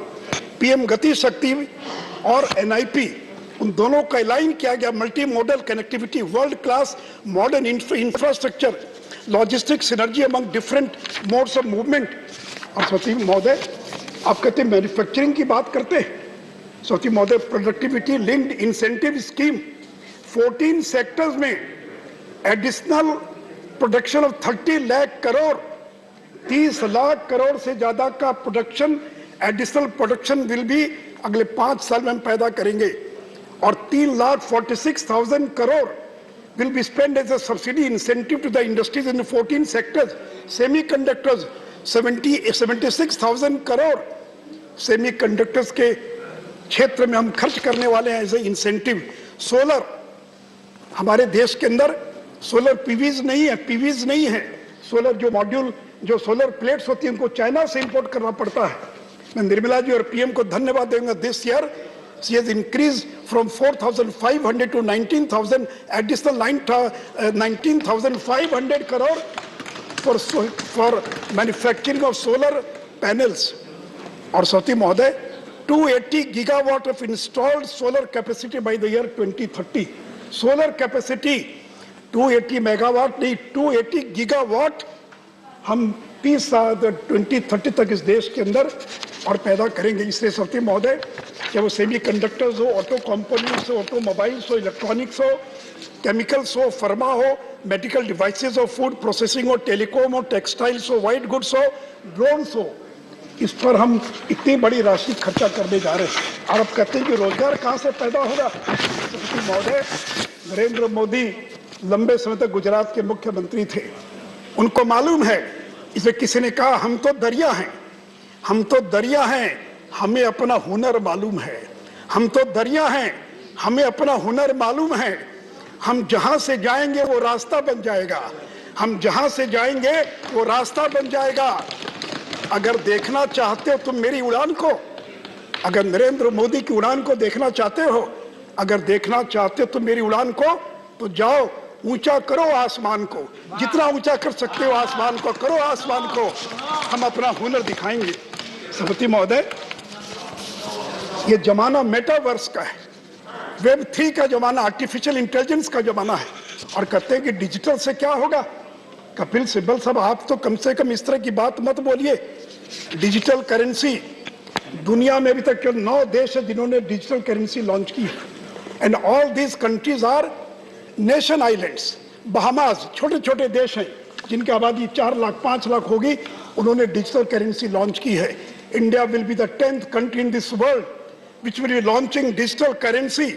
इससे transparency in transaction, reducing use of black money, cheaper currency management, online payment more secure and risk free, interbank settlement not required. और सती महोदय, handling, printing, logistic, management of cash. और आप इसका मजाक उड़ा रहे. सती महोदय, डिजिटाइजेशन, क्या बिना डिजिटल वर्ल्ड के क्या आप सर्वाइव कर सकते हैं दुनिया की प्रगति की दौड़ के अंदर? बजट में घोषणा की गई है 75 जिलों के अंदर डिजिटल बैंकिंग यूनिट्स स्थापित किया जाएगा. Ayushman Bharat digital mission, digital university की स्थापना की जाएगी. हाई स्पीड ऑप्टिक फाइबर 2025 तक देश के सभी गांव तक पहुंचा दिया जाएगा. E passport, national tele mental health programme, animation, visual effects, gaming and comic, इसके टास्क फोर्स का गठन किया जाएगा. Which will create 20 lakh jobs का पोटेंशियल जिसके अंदर है. किसान ड्रोन्स, अभी यादव जी कह रहे थे कि किसान कैसे ड्रोन का इस्तेमाल करेगा, तो Yadav ji, spraying of insecticides for crop assessment government will use these things, और जो प्रगतिशील किसान होंगे वो भी ड्रोन का इस्तेमाल करेंगे। चिदम्बरम ये कह रहे हैं कपिल साहब कि चैनल से क्या होगा, आपको पता ही नहीं, आप तो कभी गांव में गए नहीं। बिहार के हर घर तक बिजली पहुंच चुकी है। हर एक भी देश का गरीब नहीं होगा जिसके घर में बिजली नहीं पहुंची होगी। और आप कहते हैं कि टीवी नहीं है। सती महोदय, 2 करोड़ बच्चे केवल बिहार के अंदर स्कूल से बाहर हो गए। हमारी सरकार ने तय कि क्लास 1 से क्लास 12 तक 12 के बजाय 200 चैनल्स हम लॉन्च करने जा रहे हैं। सती महोदय, ये पोस्ट ऑफिस कल तक केवल लेटर और मनी ऑर्डर पहुंचाने का काम करते थे। अभी तक 20,000 post office has been converted into core banking, and government has decided in the coming years more than 1,50,000 post office will be converted into core banking. Digital payment को सरकार प्रमोट करेगी। World class foreign university. और महोदय, जब इतना data पैदा होगा, data का एक्सप्लोजन होगा, तो हमको डेटा सेंटर की आवश्यकता पड़ेगी। और सती महोदय, इतना ही नहीं, तो सरकार ने यह भी तय किया है कि जो कॉन्ट्रैक्टर सप्लायर्स जो सप्लाई करते हैं उनको प्रोक्योरमेंट के लिए 75% उनका जो बिल है will be paid within से 10 डेज। और ये ई बिल सिस्टम होगा। Everything will submitted online, digitally sign bills. इसलिए सती महोदय, ये नरेंद्र मोदी हैं जो मुश्किलों से भागते नहीं हैं। किसी ने कहा कि मुश्किलों से भाग जाना आसान होता है। मुश्किलों से भाग जाना आसान होता है। हर पहलू जिंदगी का इम्तिहान होता है। डरने वालों को मिलता नहीं कुछ जिंदगी से, डरने वालों को मिलता नहीं कुछ जिंदगी से। लड़ने वालों के कदमों में जहान होता है, उनके कदमों में जहान होता है। पूरी दुनिया उनके कदमों में होती है। तो महोदय, हम टेलीकॉम, आप भी तो सिब्बल साहब टेलीकॉम मंत्री थे शायद, 5G हम लॉन्च करने जा रहे हैं। इस साल ऑक्शन हो जाएगा और साल के अंत होते होते हम 5G लॉन्च कर देंगे। एंड सरस्वती महोदय, you know the speed of 5G, it will be having a speed of 10,000 to 30,000 megabyte per second, 10,000 to 30,000 megabyte per second। और 4G की स्पीड कितनी है? 100 to 300 megabyte per second। और सरस्वती महोदय, इतना ही नहीं, 5G के ऑक्शन से 1 लाख करोड़ मिलेगा। और हम लोगों ने टेलीकॉम रिफॉर्म पैकेज घोषणा की थी सितंबर 21 में, जिससे 30,000 करोड़ फाइनेंशियल 2023 के अंदर इंडस्ट्री का जो रेवेन्यू उसको इंक्रीज होगा। सती महोदय, BSNL को हमने 2019 में पैकेज दिया था। BSNL को 45,000 करोड़ का कैपिटल हम लोगों ने आउटले प्रोवाइड किया है। और सती महोदय, हम BSNL को भी इस साल 4G में कन्वर्ट करेंगे। और सती महोदय, मैं एक बात और बताना चाहूंगा, हम केवल 5G नहीं ला रहे हैं। आज ही मीटिंग है कि 6G, यानी भारत अभी से 6G की तैयारी कर रहा है। तो 6G का स्टैंडर्ड क्या होगा? और सती महोदय, डायरेक्ट बेनिफिट ट्रांसफर, सती महोदय, क्यूमुलेटिव, अभी तक पिछले जब से ये लॉन्च हुआ है direct benefit transfer, 21 lakh crore, 21 lakh crore अभी तक हम डायरेक्ट बेनिफिट ट्रांसफर के द्वारा बेनिफिशियरीज के खाते में पहुंचा चुके हैं। और मालूम है सरकार सर कितना सेविंग हुआ है?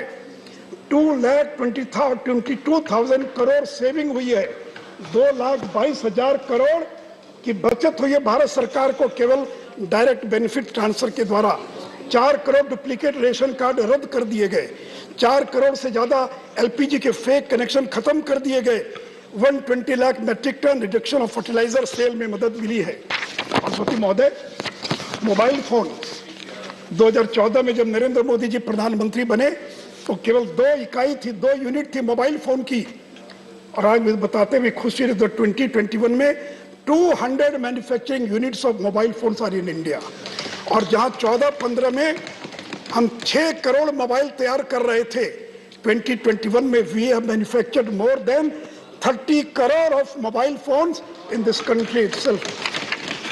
और सती महोदय, UPI, unified payment interface, 3,874 crore हमने ट्रांजैक्शन किया 1 साल के अंदर UPI के द्वारा, और जिसका वैल्यू है 72 लाख करोड़। और महोदय, स्टार्टअप का जिक्र कल कर रहे थे प्रधानमंत्री महोदय, सर यूनिकॉर्न कहते हैं उसको, जिसका वैल्यू 7,000 करोड़ से ज्यादा होता है, that is known as a unicorn. और मैं सदन को बताना चाहूंगा, the year 2021 during pandemic 44 startups have reached the status of unicorn in a single year. और इतना ही नहीं, तो जनवरी 14, 2021 तक 83 unicorns with a total value of $277 billion, यानी 83 यूनिकॉर्न्स, उन्होंने 7,000 करोड़ से ज्यादा का वैल्यू इनका हो चुका है। और आज इंडिया यूएसए और चाइना के बाद तीसरे नंबर पर, और यूनिकॉर्न्स और स्टार्टअप्स के अंदर पूरी दुनिया में तीसरे नंबर पर है। और मैं सदन को ये भी बताना चाहूंगा, वेंचर कैपिटल और private equity 5,50,000 crore were invested by venture capitals and private equity in the startup ecosystem, which is one of the largest in this world. सत्य महोदय, जो सरकार इतना काम कर रही है और आप कह रहे हैं, सत्य महोदय, किसी ने कहा है मंजिल उन्हीं को मिलती है, मंजिल उन्हीं को मिलती है जिनके सपनों में जान होती है। पंखों से कुछ नहीं होता है, मंजिल उन्हीं को मिलती है जिनके सपनों में जान होती है। पंखों से कुछ नहीं होता है, हौसले से उड़ान होती है। सत्य महोदय, फॉरेन एक्सचेंज रिजर्व, वर्ल्ड में हाईएस्ट फॉरेन एक्सचेंज रिजर्व आज इंडिया के पास, चाइना, जापान और स्विट्जरलैंड के बाद highest foreign exchange reserve Bharat के पास है। FDI, we have the highest foreign capital, foreign FDI inflow, ये कोविड डिस्ट्रप्शन के बाद highest FDI inflow in this country. सत्य महोदय, एक्सपोर्ट्स 300 बिलियन एक्सपोर्ट मर्चेंडाइज का हम क्रॉस कर चुके हैं, and for the first time हम 400 बिलियन मर्चेंडाइज एक्सपोर्ट का आंकड़ा पार करेंगे। सत्य महोदय, इतना ही नहीं, और जीएसटी के अंदर रिकॉर्ड रेवेन्यू कलेक्शन 1,40,000 करोड़, और पेंडेमिक के बावजूद हमने जीएसटी का रेवेन्यू कलेक्शन किया है।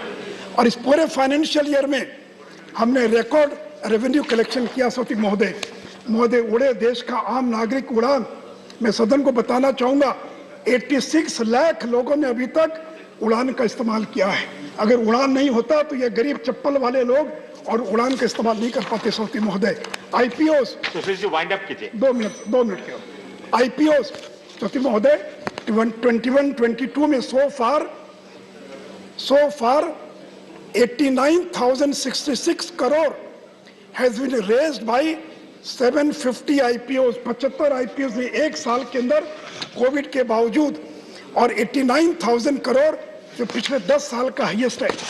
और सत्य महोदय, अंत में इंटरनेशनल मॉनेटरी फंड का वर्ल्ड इकोनॉमिक आउटलुक रिपोर्ट आई है 25 जनवरी को, and growth projection released on 25th January by IMF's World Economic Outlook को कहता है India's real GDP is projected to grow at 9% both in 21-22 and 22-23 and 7.1% in 23-24. This project India is the fastest growing major economy in the world in all the 3 years. अगले 3 साल के अंदर भारत दुनिया का सबसे ज्यादा तेज गति से विकास करने वाले देशों के अंदर होगा। अंत में सत्य महोदय, गरीबों की बात करते हैं, इंडिया टुडे, 1 मिनट और सत्य महोदय, 1 मिनट केवल। सत्य महोदय, इंडिया टुडे का मूड ऑफ द नेशन सर्वे आया है। ये हमारा सर्वे नहीं है, ये इंडिया टुडे मैगजीन का सर्वे है, और वो कहते हैं कि 68% लोग they are satisfied with the performance of Narendra Modi government pandemic के बावजूद। 1 मिनट केवल सौती महोदय, 1 मिनट केवल। और इतना ही नहीं, एक अंतर्राष्ट्रीय ग्लोबल कंसल्टेंसी फर्म है, उसने सर्वे किया 4 दिन पहले, मिनट में आया है। नमो की पॉपुलरिटी 72%, मैक्सिको के प्रेसिडेंट की popularity 64%, Italian PM 57%, Japan 47 and Joe Biden केवल 41% है। और अंत में सौती महोदय, लहरों को साहिल की दरकरार नहीं होती है, लहरों को, वेव्स को साहिल की दरकरार नहीं होती, हौसले, लहरों को साहिल की दरकार नहीं होती, धन्यवाद। लहरों को साहिल की दरकार आप कंक्लूड कीजिए, नहीं उसको होती। सुनने की जरूरत नहीं है, आप कंक्लूड कीजिए। हौसले बुलंद हो तो दीवार नहीं होती, हौसले बुलंद हो तो दीवार नहीं होती। जलते हुए चिराग ने आंधियों से ये कहा, उजाला देने वालों की कभी हार नहीं होती, कभी हार नहीं होती, कभी हार नहीं होती। धन्यवाद, धन्यवाद। जी शब्दों के साथ मैं निर्मला जी को इस बजट के लिए धन्यवाद देता हूँ। धन्यवाद। Next speaker is Dola Sen. Ms. Dola Sen, you have 5 minutes. We have 40 times 10 minutes. Another speaker has already spoken about it. Please, now you start.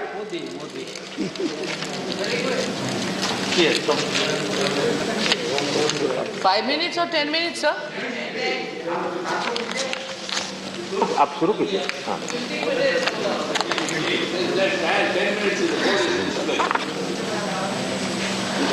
Modi है तो मुमकिन है, सब कुछ हो सकता है। Thank you, Chairman sir, for giving me the chance to speak on budget 22-23. हम तहे दिल से शुक्रिया अदा करना चाहते हैं कि बहुत दिन बाद, एटलीस्ट 3-4 सेशन के बाद, हम सब राज्यसभा से ऑनरेबल प्राइम मिनिस्टर सर को आते हुए, बैठते हुए, बोलते हुए और भाषण देते हुए देखा भी, सुना भी।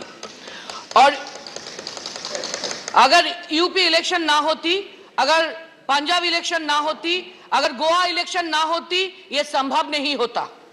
So again, thanking the central government and the treasury bench from core of my heart. Now coming to my first point on budget, unemployment. In 2014, this Modi ji-led BJP government claimed that it would create 2 crore jobs per year for we the people of India. And the Honorable Finance Minister in her budget speech this year said that the government would create 60 lakh jobs over the next 5 years for we the people of India. I want to ask, sir, who is telling the truth, by the way? Instead, in reality, what have we seen? Pandemic से पहले ही हम लोगों ने देखा, independence के बाद पहला बार 45 साल में सबसे ज्यादा unemployment rate in our country. In just 4 years of time, 2016-17 to 2021, and in spite of Modi ji's Make in India policy and call and push, the number of people employed in the manufacturing sector reduced by almost half. In India, 5 million youngsters join the workforce on an average per year. Very unfortunate, but it's the fact that this budget gave no assurance to those youngsters, to the women, to the migrant workers, to the jobless employees, even to the MGNREGA workers of our country. Incidentally, the allocation of MGNREGA fund for this year saw a decrease of 25% from the revised estimate of 21-22 and a decrease of 34% from the actual expenditure of 2021. In this regard, an answer by the minister in Rajya Sabha last week also admitted that even the MGNREGA workers have not been paid rupees 3358 crore in wages. क्या बोला जाएगा sir, जिसको पूरा वर्षों में सिर्फ 100 दिन का काम मिलता, उसको भी इतना वेज बाकी पड़ गए. What a shame, sir, what a shame. Coming to the second point, sir, privatization of profitable government concerns. Honorable Prime Minister is celebrating Amrut Mahotsav for the 75 years of our independence. And what an irony, sir. Modi ji's Make in India has become Sail India virtually. Rail to well, Sail to BSNL, ये देश बेचो सरकार ने सब बेच रहा है, ये स्वाधीनता की अमृत महोत्सव की शुभ अवसर पर. Actually, the ruling party and their predecessors were not at all in the independence movement. स्वाधीनता संग्राम में कितने सारे लोग शहीद हुए, कितने सारे लोगों की जिंदगी चले गए, इसके बारे में इन लोगों को कुछ फर्क नहीं पड़ता, क्योंकि only 1 or 2 reference we can get from the history of their predecessors' role in pre-independence era. कोई सेल्युलर जेल में गए और 4 बार ब्रिटिश से माफी मांग के बाहर आए, नहीं तो किसी और ने यूथ को इंस्पायर करने के लिए बोले कि ब्रिटिश आर्मी में ज्वाइन कर दिया जाए. So it's obvious that they don't have the respect for our independence, for our independent country, for our nationalism, for our constitution, for our rights and for our democracy. इसीलिए sir इतने हंसते हंसते ये लोग देश को बेच रहे हैं. Another reason is there too. In fact, very unfortunately, this ruling party have won 303 seats in the last Lok Sabha election. And now in Rajya Sabha too, they are majority. So they think and they claim to be the owner of the whole territory, of all the public assets and of all the national assets too. So they started selling these national treasures and assets, considering and assuming that all these are their own private property and they can't do anything. Sorry sir, it's not democracy by the way. ये लोकतंत्र नहीं है, इसको majority के घमंड बोलते हैं. This policy includes privatization or disinvestment in all the profitable central government organizations such as our national carrier Air India, national insurer, life insurance and general insurance corporation, state-owned oil refiner, BPCL, IOCL, traditional Bengal chemical, country's lifeline Indian Railways, Port Trust, Hindustan Paper Corporation, FCI, CLW, SAIL, BSNL, CPSE, RINL, Pawan Hans, etc., etc. And there is 100% FDI, foreign direct investment, 100% for the foreigners in coal sector. And even 74% corporatization in defense sector too. Nationalized banks को भी बेचने का इरादा ले लिया इन लोगों ने. They are selling public assets like roads too on long leases to private companies. और सबसे दुर्भाग्य की बात ये है कि there is no clarity on the actual benefit of these proposals. लेकिन हमारी एक क्वेरी है सर, सब कुछ जब प्राइवेट हो रहा है तब सरकार की जरूरत क्या? सरकार को भी प्राइवेट कर दीजिए सर, ये अच्छा रहेगा. Now the 4-year national asset monetization plan proposes to generate and vague rupees 6 lakh crore by selling all the assets and properties of we, the people of India. And what a democratic approach, sir. BJP never mentioned anything about this massive economic overhaul in their election manifesto of 2014 and 2019. If they would have done so and then won the election afterwards, we must think that it's people's mandate. तब ये लोग इस NMP के लिए people's mandate नहीं लिया और उन लोगों से हमको लोकतंत्र की भाषण सुनना पड़ता है. After independence in Congress regime, we have seen the nationalization of bank, coal, insurance, etc. And in BJP regime, specifically Modi ji regime is denationalizing them all. और हमको ये भी मानना पड़ेगा कि ट्रेजरी बेंच स्वदेशी भावना से जागरूक है. हम इकोनॉमिकली बहुत आगे बढ़ रहे हैं sir, in all respect, as announced by our honorable Prime Minister. कैसे sir? There are some examples. The global hunger index put India at a dismal 101 out of 116 countries. Bhutan भी हमसे आगे है. 84% of households in the country saw a fall in income. 4.6 crore Indians fell into extreme poverty. Inequality and poverty leads to the death of 21,000 people each day, irrespective of COVID-19. The food subsidy bill has fallen, a 28% drop, which also includes the public distribution system. The fertilizer subsidy has been cut, a nearly 25% drop in the raised estimate for the financial year. And is this how, sir, the government aims to achieve its goal of doubling farmers' income? With the Sale India policy and amended labor laws, 4 labor codes, workers and employees are going also to the streets to become beggars. इस सब कुछ को हम लोगों को सबका साथ, सबका विकास मानना पड़ेगा sir. Lastly, sir, I will refer some traditional industry of my state of West Bengal, jute industry. Raw jute is a natural fiber. It is biodegradable, it's eco-friendly, environment-friendly. It has enough scope of diversification from carpet to geotextile to strengthen the roads and the river banks. Obviously, it has enormous scope of export, that is foreign currency earning. India is an agrarian country. Jute is an agro-based industry too. And our country is self-sufficient in jute in respect to both agriculture and industry. And in our country of 135 crore population, jute industry is labor-intensive too. Out of our West Bengal's population of 10.5 crore, jute industry contains 2.5 crore population as a whole, including agriculture and industry. But sir, jute industry is in dire crisis now. In 1987, Congress regime has announced Mandatory Packaging Act for jute industry so that 100% food grains and sugar will be packed by jute bags. अभी wind up कीजिए. For the sake of 1 minute is 1 minute is left, sir. Please. So that 100% food grains of sugar will be packed by jute bags for the sake of health of us, we the people of India, and for the sake of the survival of the industry. The industry now wants the central government to reduce the raw jute price from 7,200 per quintal to rupees 6,500 per quintal at least, so that they can buy the raw jutes to run the industry. The government must help the jute growers too. But in this ongoing season, the jute industry has already suffered a loss of rupees 1,500 crore due to the dilution of 4.81 lakh belts of Hessian bag orders from Food Corporation of India to Jute Corporation of India in favor of plastic materials, unfortunately, for food grain packaging. Sugar packaging has already been reduced to 20% only from 100%. Only central government can save this industry, but this budget is silent regarding these traditional industries' revival. Let me finish my speech, sir, with our Honorable Prime Minister's reference. उन्होंने कल इस सदन पर बोले हैं देश की जनता कुछ नेताओं से आगे चल गए.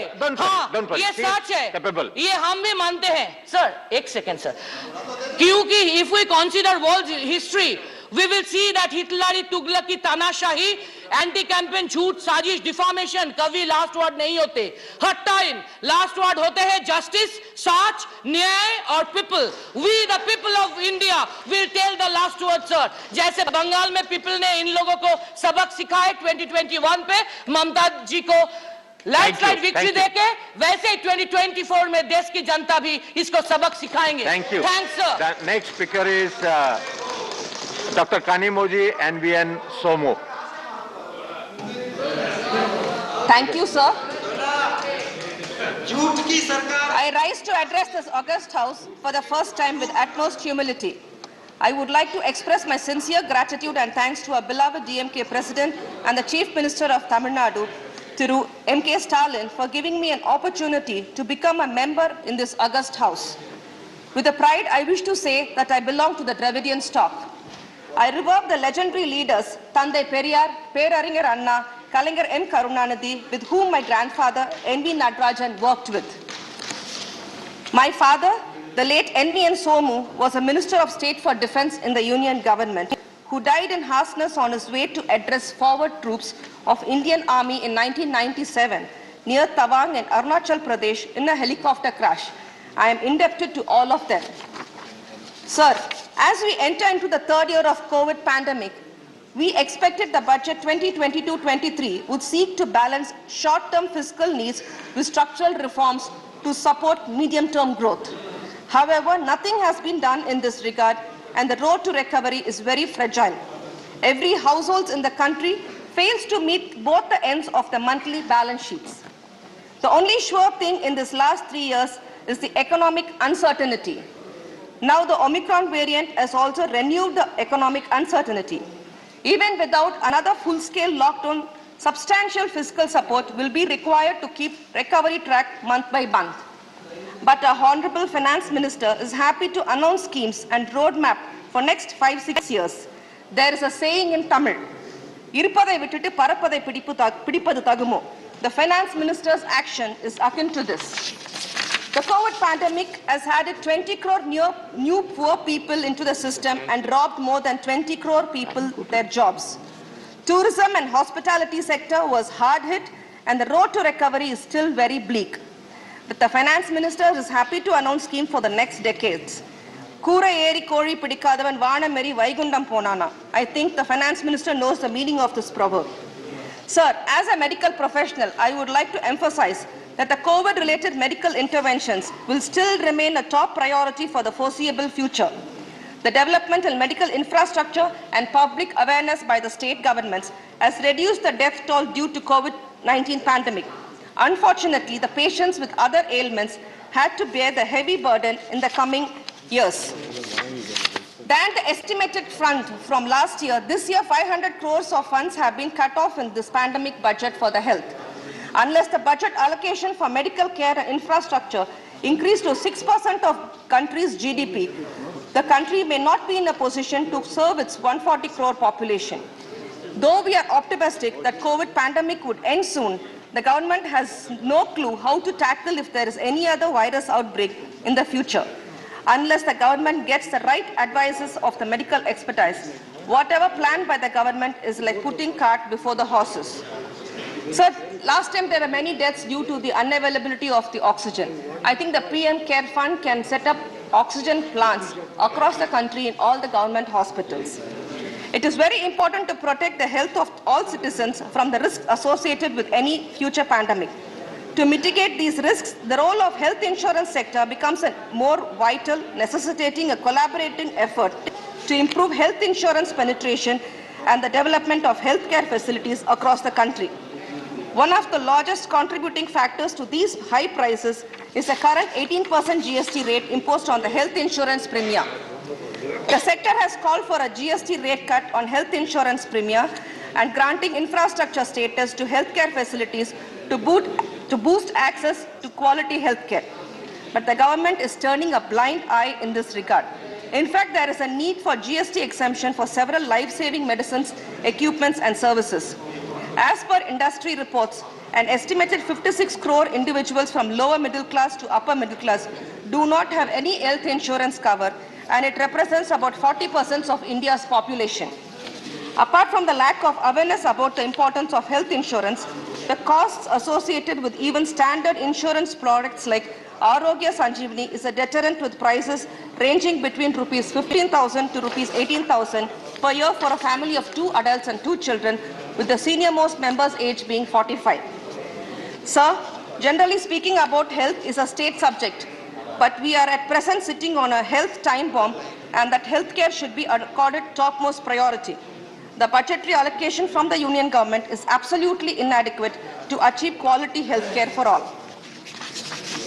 Take, for example, the success story of Tamil Nadu, sir. The pioneering champion of healthcare in Tamil Nadu is a mercurial leader, Dr. Kalenga, who a beloved leader and Chief Minister M.K. Stalin is following the footsteps of Dr. Kalenga in providing free and good healthcare for poor in Tamil Nadu. Tamil Nadu is the first state in the country to provide free healthcare for all needy patients. In Tamil Nadu, any patient can enter any government hospital without even a rupee in the pocket and still get good treatment and healthcare with required medicine and walk out of the hospital cured absolutely free. Dr. Kalenga is a pioneer champion of free healthcare and health insurance scheme. He has introduced Kalenga Health Insurance Scheme for all way ahead before the union government could even conceive the thought of it. He was a pioneering champion to introduce the free eye care to remove the backlog of cataract patients in the state. It is only after Kalengar and Ilavasa Kannoli Dittam in 1972, the union government has able to conceive the idea of National Blindness Control Program and implement it throughout India. Sir, today Tamil Nadu tops in the country in all the medical and healthcare indices, be it in the doctor-patient ratio, hospital beds patient ratio, or hospital PHCs per population. Tamil Nadu has developed a way ahead of other states in the country. This is a remarkable achievement of the Dravidian party rule in Tamil Nadu.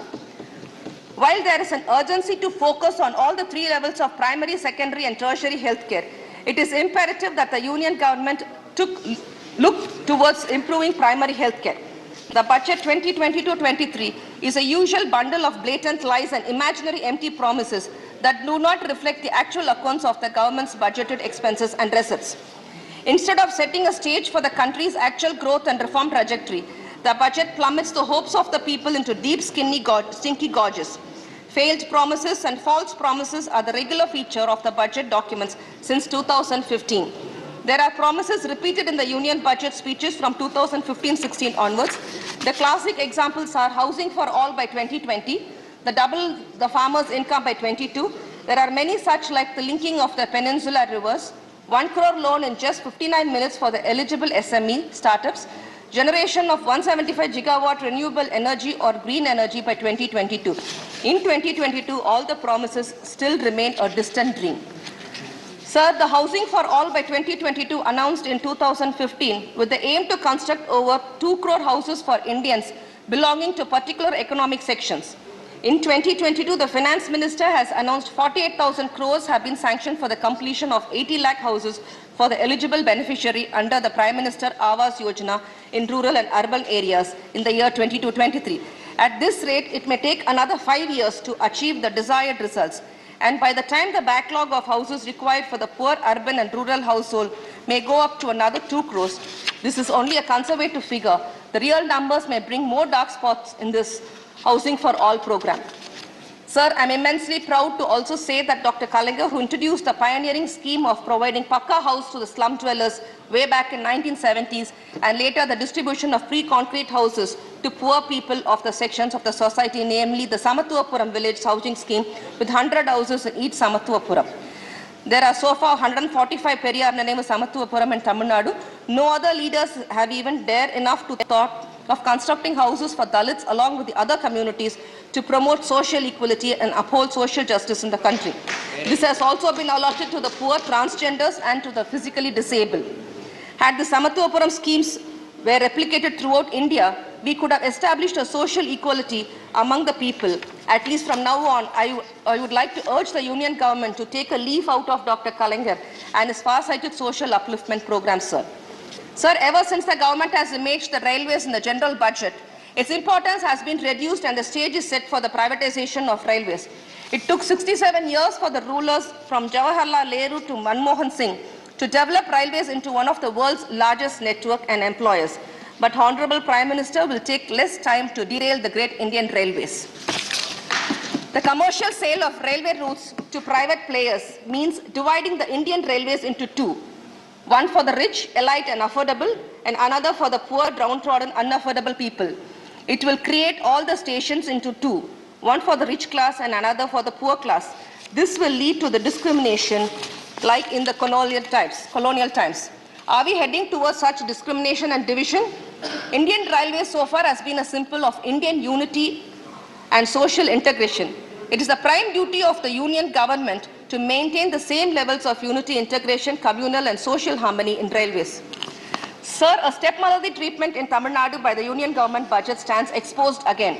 Under the fund allocation for the new railway lines, it has been granted rupees 59 crore for 11 projects, out of which 10 projects have been allocated only a token amount of rupees 1,000.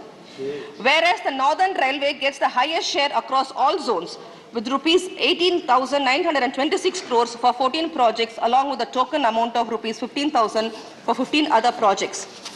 Make in India, make for world is mantra Prime Minister Narendra Modi gave in his 2020 Independence Day speech. For this vision to be successful, over 6.3 crore MSMEs must be taken on board. Whether the Finance Minister has taken any serious note on it needs an answer. To ease credit and liquidity concerns, the Emergency Credit Line Guarantee Scheme should be expanded further to ensure outreach among smaller enterprises within MSMEs. MSMEs need support to improve production and exports to attain Atmanirbhar Bharat or self-reliance in line with Prime Minister's vision. Sir, Tamil Nadu is India, India is Tamil Nadu. When Tamil Nadu progresses, India too shall progress. Tamil Nadu is a champion state as far as the socio-economic development in these is concerned. Whether it is education, employment and economic generation, income generation, infrastructure development, wealth creation, enterprises, health infrastructure, social justice and communal harmony, Tamil Nadu stands second to none other in the country. Unfortunately, the centre sometimes deny and jeopardize the rightful share to Tamil Nadu. Even in the 1960s, our great predecessors have said, "Vadakku vaalgirathu, terkku theigirathu." I strongly believe that the same situation is still continuing. In spite of facing denials of various kinds, Tamil Nadu has remained a pioneering champion in the state, in the country. Thanks to the political renaissance created by our party, DMK, spearheaded by our genius leader, Peraringar Anna, sustained by one and only Dr. Kalaignar. Now the baton has been handed over to our beloved Chief Minister, M.K. Stalin. The people of Tamil Nadu, especially the poor, downtrodden and oppressed, the religious, the linguistic minorities, feel that they are very much safe in the hands of Muthuvel Karunanidhi Stalin, the statesman par excellence. Thank you. Thank you, Dr. Kanemoji. Now,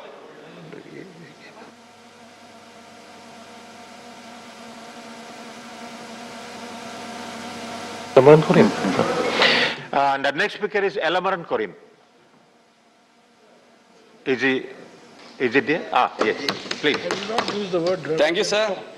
There is no such thing as Dravidian stock. I would like to mention that this is an anti-people budget aiming for all-out privatization. I call this government 3A government.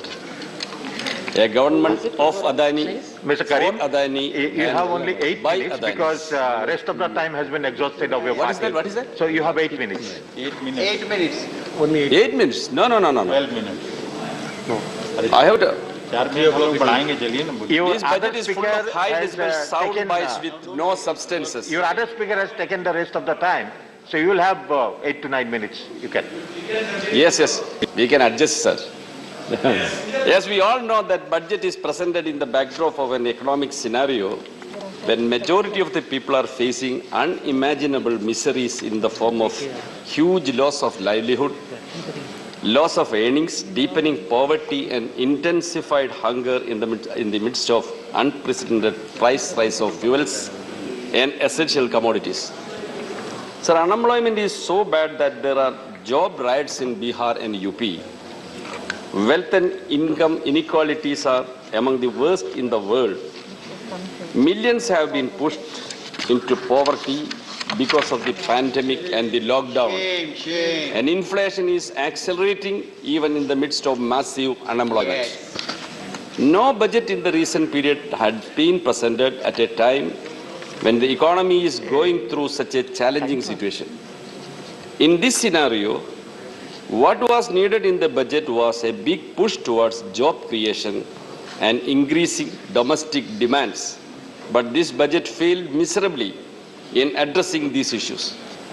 Union Budget 22-23 has been presented in the overall background of desperate and destructive privatization drive, forgetting the need of the common man. The so-called inclusive growth, financial inclusion mentioned by the finance minister in her speech displays shameless hypocrisy of the union government. Sir, the total budgeted government expenditure for 22-23 is 39.45 lakh crores, which is just 4.6% higher than the revised estimate for 21-22. That means the increase is below the rate of inflation and hence also below the growth rate of real GDP of 8.5 projected by the economic survey. The budget has proposed a growth in total expenditure by around 1.75 lakh crores from the revised estimates of 21-22. But as percentage of GDP, the total expenditure has come down from 17.8% in 2021 to 15.3% in 22-23 budget estimates. This squeeze on expenditure is visible not merely in the central government expenditure. By squeezing the transfer of resources to states, the state governments are also being forced to do the same. These transfers are to come down from 6.91% of GDP in revised estimate of 21-22 to 6.25% in 22-23. The growth of revenue receipts has primarily grown as corporates were able to accumulate profits during the pandemic, reflected through increased corporation tax realization and also garnered through GST hike and petroleum price from indirect taxes levied upon the common people. The revenue expenditure budgeted in 22-23 of Rs 3.19 lakh crores supposed to include the welfare schemes named after Prime Minister marks an increase by less than 1%. Despite a huge increase in GST collection as claimed by Finance Minister in her budget speech.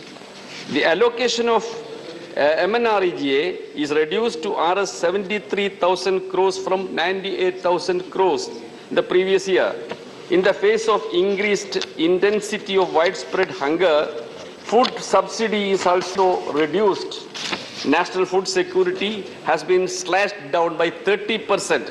Fertilizer subsidy has been also drastically cut by 25%. Petroleum subsidy by 11% in the face of the skyrocketing fuel price. Even the allocation for midday meal scheme that is for the poor students, now renamed as PM Portion, faced a drastic cut by 1,267 crores. Sir, budget did not bother about the miseries being faced by the working people during the pandemic in the form of loss of livelihood and earnings, and also widespread informalization of employment. Despite demands for relief and expansion of social security for all, the budget remained absolutely in a denial mode for the working people who actually create wealth for the nation. The budget does nothing to stimulate demand for affecting the economic revival and also for providing relief to the working people. The outlay for a whole range of programs that provide relief to the poor have actually been slashed compared to last year. Sir, what was required was introducing an urban employment guarantee scheme. On the contrary, it has cut down expenditure of MNREG. Sir, MNREG is a demand-driven program. Funds will be made available if the demand crisis for such funds, that is the claim of the government. But if the wages are delayed, the enrollment in the employment may get reduced. So, these lifeline projects introduced by the UPA government, now you are killing that project through these budgets. Sir, the privatization, the budget is presented in the overall background of desperate and destructive privatization drive, embracing the infrastructure, manufacturing and mineral sector, facilitating transfer of our resources from national exchequer to private hands. So the corporates could double their wealth during this pandemic, COVID pandemic. The finance minister at the very beginning of her budget speech itself was praising the government for its successful sale of the national carrier Air India and Neelachal Ispat to the Tatas. The budget has reiterated government's commitment of further transfer of state-owned capital assets to private sector, both domestic and foreign. In fact, under this regime, economic policy making is gradually moving towards purely anti-people destructive trend, much to the detriment of the national interest. Sir, on farmers, what was the promise in the budget of 2021? Point 22 in the budget 2021, it said, our government is committed to the goal of doubling the farmers' income by 2022, this year. Sir, a commission was appointed by the then government, Ashok Davle Commission. That commission gave the report, 14-volume report. It is still sleeping in the shelf of the government. Now, in this budget, there is a single word mentioning regarding the doubling the income of the farmers. In contrary, the revenge to the farmers, what you have done, the farmers' reliefs are cut short by drastically. Procurement remunerative price of non-waiver are not even addressed. We have two more speakers. Yes, I am concluding, sir. Total allocation was 4,74,750 crores in 21-22, which has now fallen to 3,70,303 crores. That is over a lakh crore reduction. That is a revenge on the farmers who were on the struggle against the controversial farm laws. The share of the rural development in the budget has also fallen from 5.59% to 5.23%. Allocations for all major schemes for farmers have also seen budget cut. The allocation for procurement of FCI and under decentralization procurement sum has been reduced by 28%. Allocation for funds for the fertilizer subsidy has been reduced by 25%. Under PM Kisan, 12.5 crore farmer households are supposed to be provided 6,000 rupees each, which requires an allocation of 75,000 crores, but only 68,000 crores are allocated. Thank you. You conclude. And finally, 1 minute, sir. Please. In the post-COVID period, there is a need to provide more assistance to states, including Kerala, but the budget has been inconsiderate and silent on this. Should have liked to hear you more, but there is no time. Kerala has always raised so many demands. Again, I have to request a railway zone and other important projects which were put into the government. It is not considered. It is very sorry to say. So I can't support this budget. Thank you, sir. So you speak tomorrow. Now, Mr. Sanjay Singh. आपने मुझे इस budget पे अपनी बात कहने का मौका दिया। सर, मैं इस बजट पे और इनके डिजिटल इंडिया पे राजीव जी की एक कविता है, वो एक बड़े अच्छे कवि हैं, उन्होंने लिखा है, वो सदन के सामने सुनाना चाहूंगा।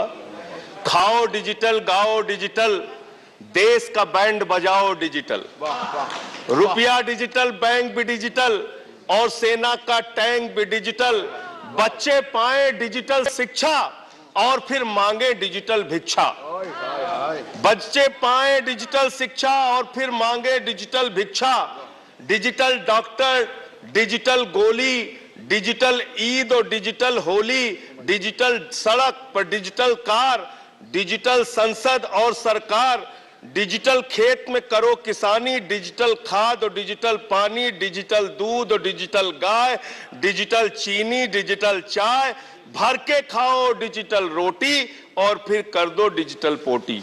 ये इस बजट के बारे में एक कवि की प्रतिक्रिया है मान्यवर।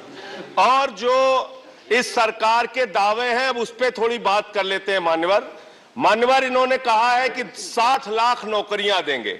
मैं पूछना चाहता हूं, आपने तो स्वयं स्वीकार कर लिया, पहले तो आप 2-2 करोड़ करके लोगों को मूर्ख बनाते रहे और अब आप खुद स्वीकार कर रहे हैं कि 2 करोड़ आपके बस की नहीं है, अब आप 60 लाख नौकरियां देने की बात कह रहे हैं। और आप नौकरियां कैसे दे रहे हैं नौजवानों को मान्यवर?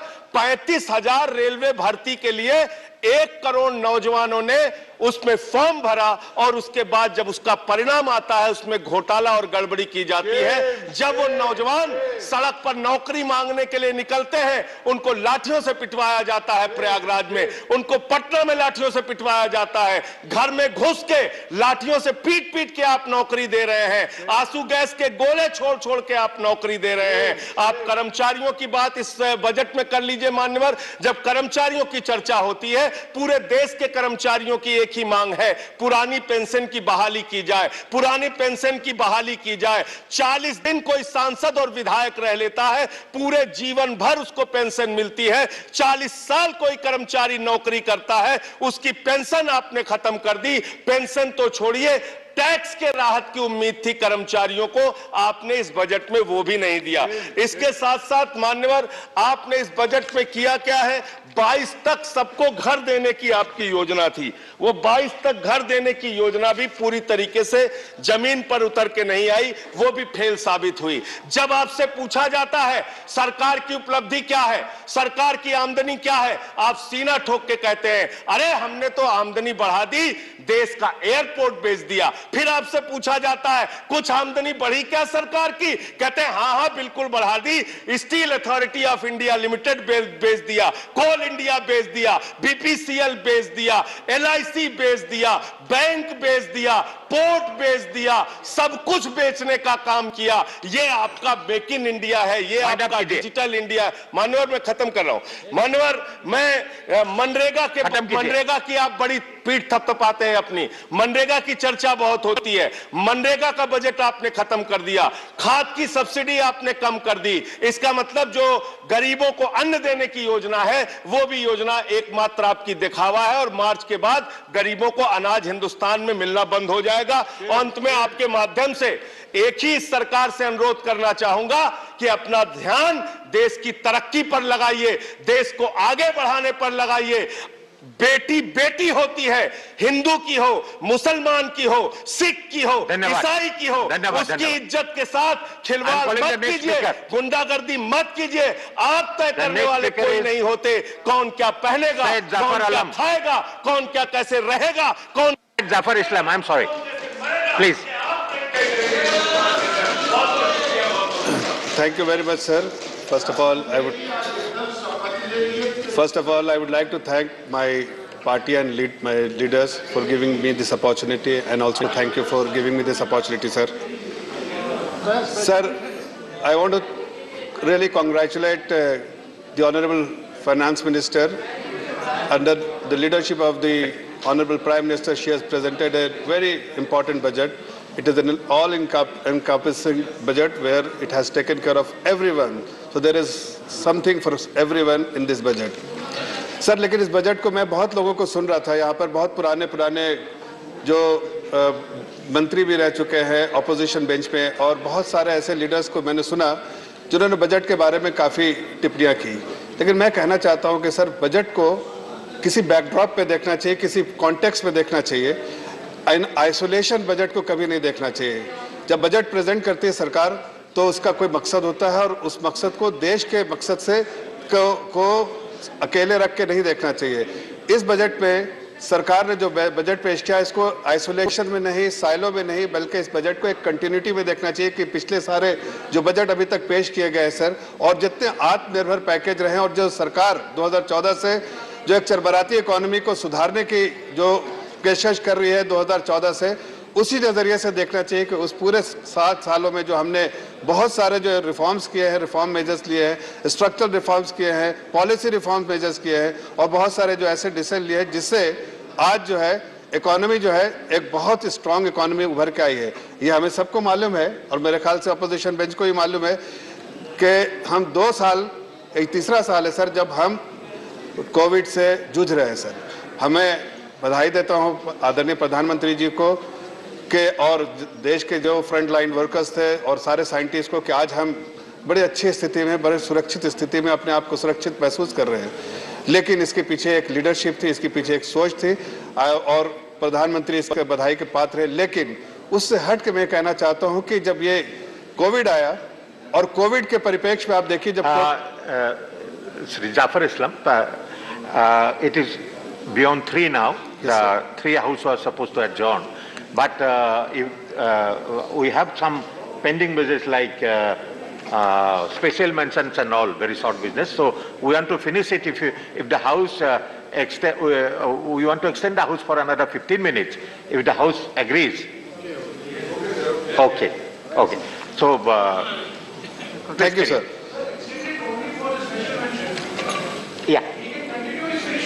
Yeah, let him, he has just started. He will, please. Please, carry on. Thank you very much, sir. I'll finish in 15 minutes. So I was talking about the period we had in COVID. और वो 2 साल का वक्फा जो तीसरा साल है sir, उसमें हमने जो तकलीफों का दौर देखा है, जिस तरह से पूरी दुनिया की इकोनॉमी चरमराई, जिस तरह से पूरी दुनिया की इकोनॉमी लड़खड़ाई, भारत को एक्सेप्शन देश नहीं था, भारत की अर्थव्यवस्था को भी असर पड़ा। लेकिन हमने जो रिफॉर्म्स मेजर लिए थे, आज जो लोग क्रिटिसाइज करते हैं कि इकोनॉमी अच्छी हालत में नहीं है, वो उनको मैं बताना चाहता हूँ कि आज के हालात में अगर इकोनॉमी को देखिए सर, तो आज के हालात में अगर आप देखिए तो इकोनॉमी जो है सबसे तेजी से चल रही है। इस बार का हमारा जो 9.2 का जो जीडीपी रहा है, जीडीपी ग्रोथ, वो अपने इस बात को दर्शाता है कि हम एक बुरे दौर से वापस आ गए हैं। हमने रिकवरी मोड में है, रिकवर करके तेजी से हमारी इकोनॉमी बढ़ रही है। जिस पैरामीटर पे देखिए चाहे सर, जितना भी आप जिस पैरामीटर पे भी अगर देश की इकोनॉमी को देखेंगे, देश की अर्थव्यवस्था को देखेंगे, तो आपको लगेगा कि इकोनॉमी तेजी से बढ़ रही है। चाहे आप देखिए एक्सपोर्ट का नंबर देखिए, चाहे टैक्स टू जीडीपी नंबर देखिए सर, रिकॉर्ड हाई है टैक्स टू जीडीपी रेशियो जो है इस बार का जो है। हमारा बजटेड जो फिगर था सर, बजटेड जो 2022 फाइनेंशियल ईयर का जो बजटेड बी था वो 9.8% था, 9.9% सर, बट इवेंचुअली 10.8% जो है रिवाइज एस्टिमेट जो है 10.8%। दैट ओनली सजेस्ट कि इकोनॉमिक रिकवरी है, इकोनॉमिक एक्टिविटीज है। और ये 10.8% सर अगर आप देखिए पिछले 2 डिकेड में सबसे ज्यादा जो है इस बार जो है टैक्स टू जीडीपी जो बेस्ट नंबर जो है वो इस बार का रहा है। और इस बार जब देखिए अगर आप अगर जो इस पे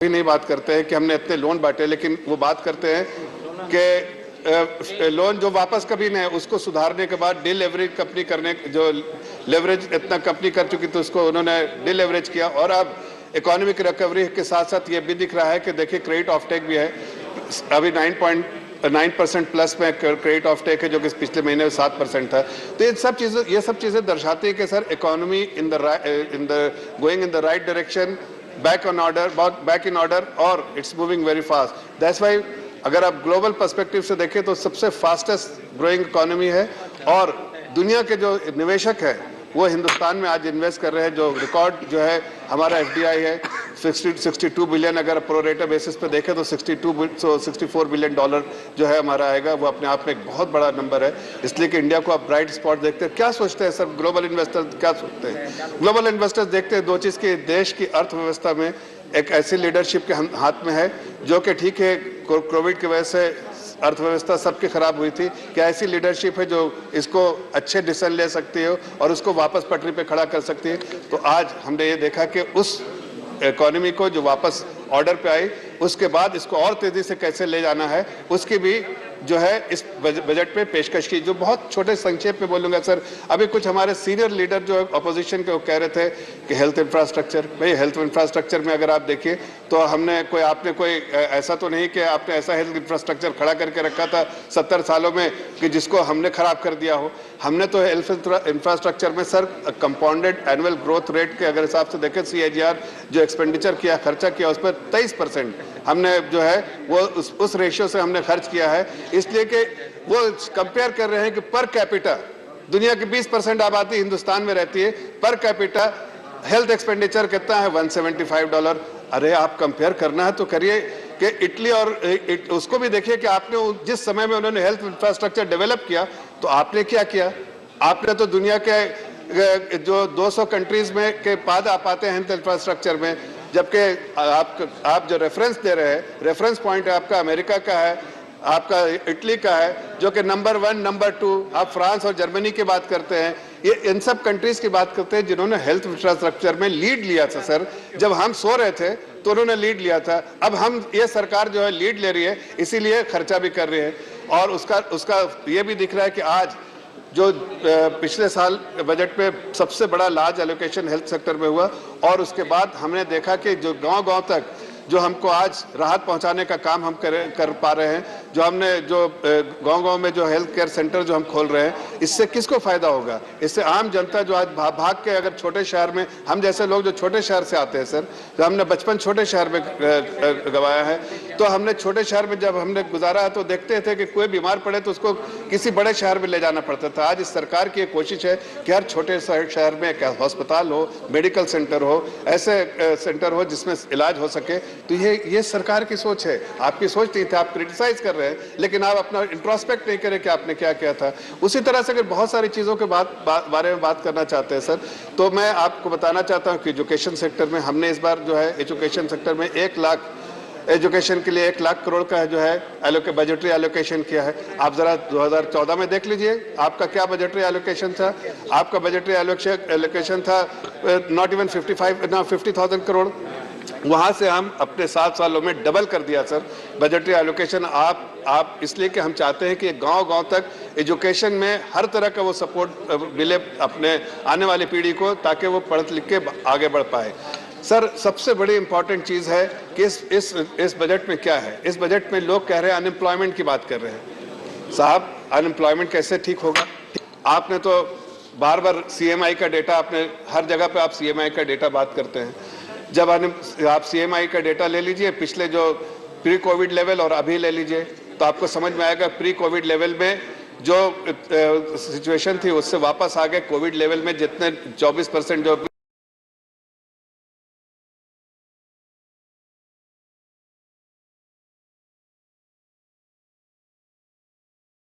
किया है कि हमारा फोकस क्या है सर, कि हम कैपिटल एक्सपेंडिचर करेंगे। आप कह रहे हैं कि डिमांड कंजम्पशन बढ़ाए। कैसे डिमांड कंजम्पशन बढ़ेगा? सिर्फ पैसा बांट देने से, या कि परमानेंट सॉल्यूशन निकालना है? परमानेंट सॉल्यूशन कैसे निकलता है सर? जब आप इन्वेस्ट करेंगे, जब इंफ्रास्ट्रक्चर में फोकस करेंगे, इसलिए कि मल्टीप्लायर इफेक्ट है इसका GDP पे।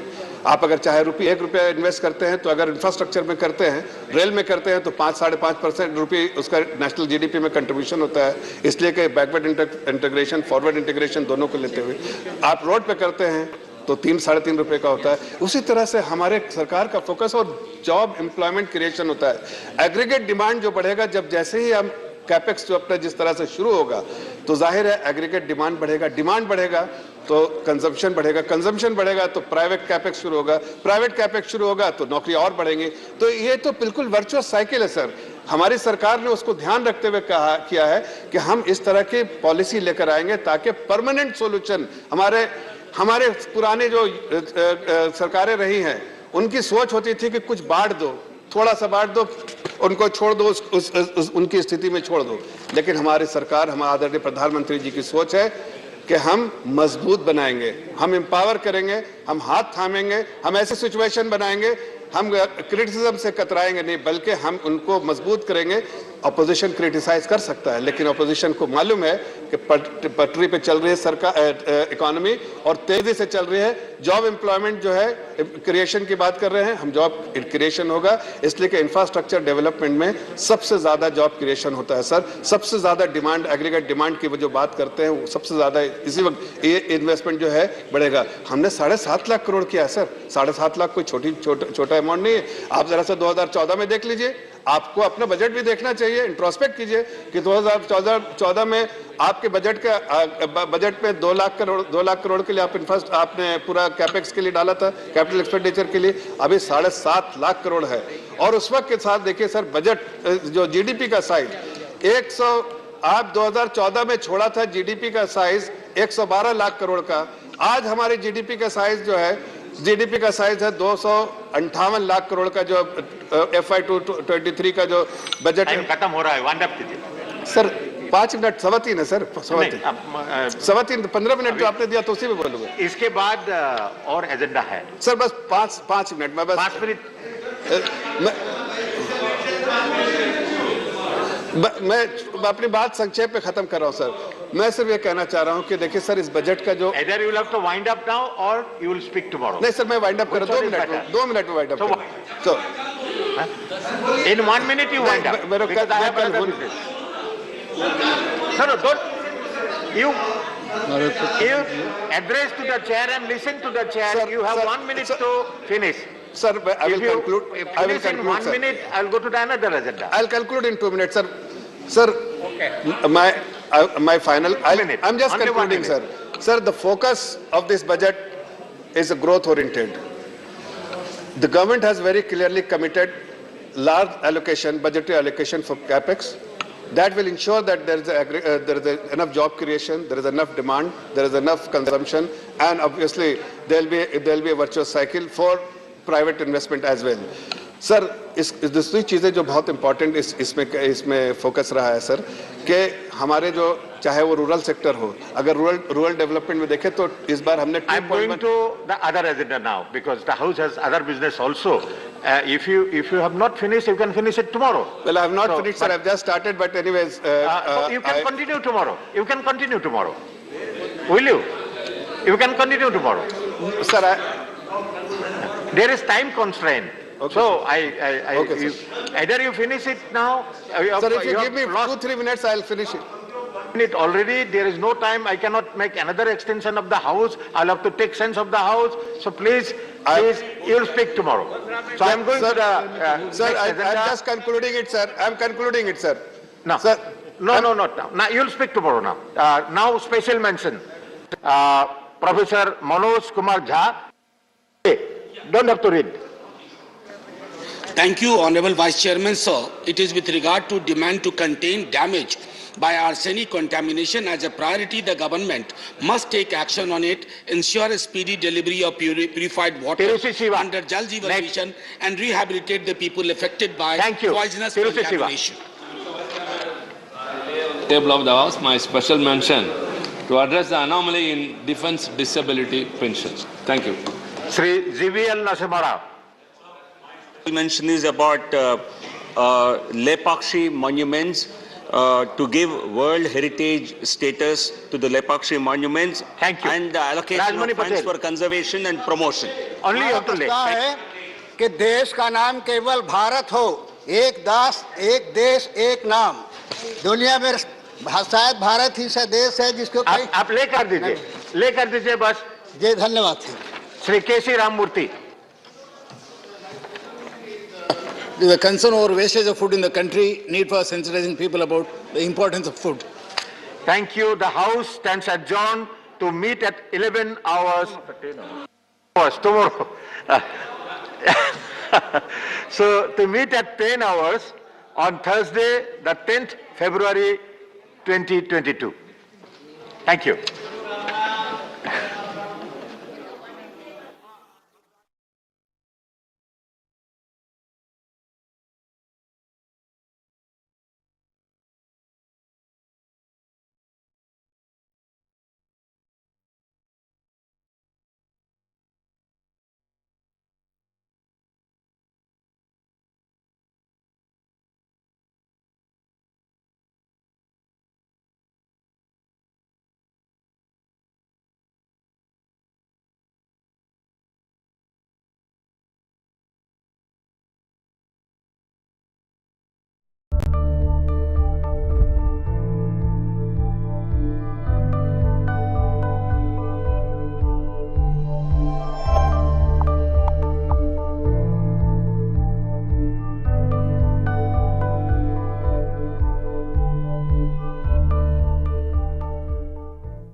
Bollywood actress Kangana Ranaut is all set to host Ekta Kapoor's fearless reality show Lock Up. There will be 16 celebrities on the show.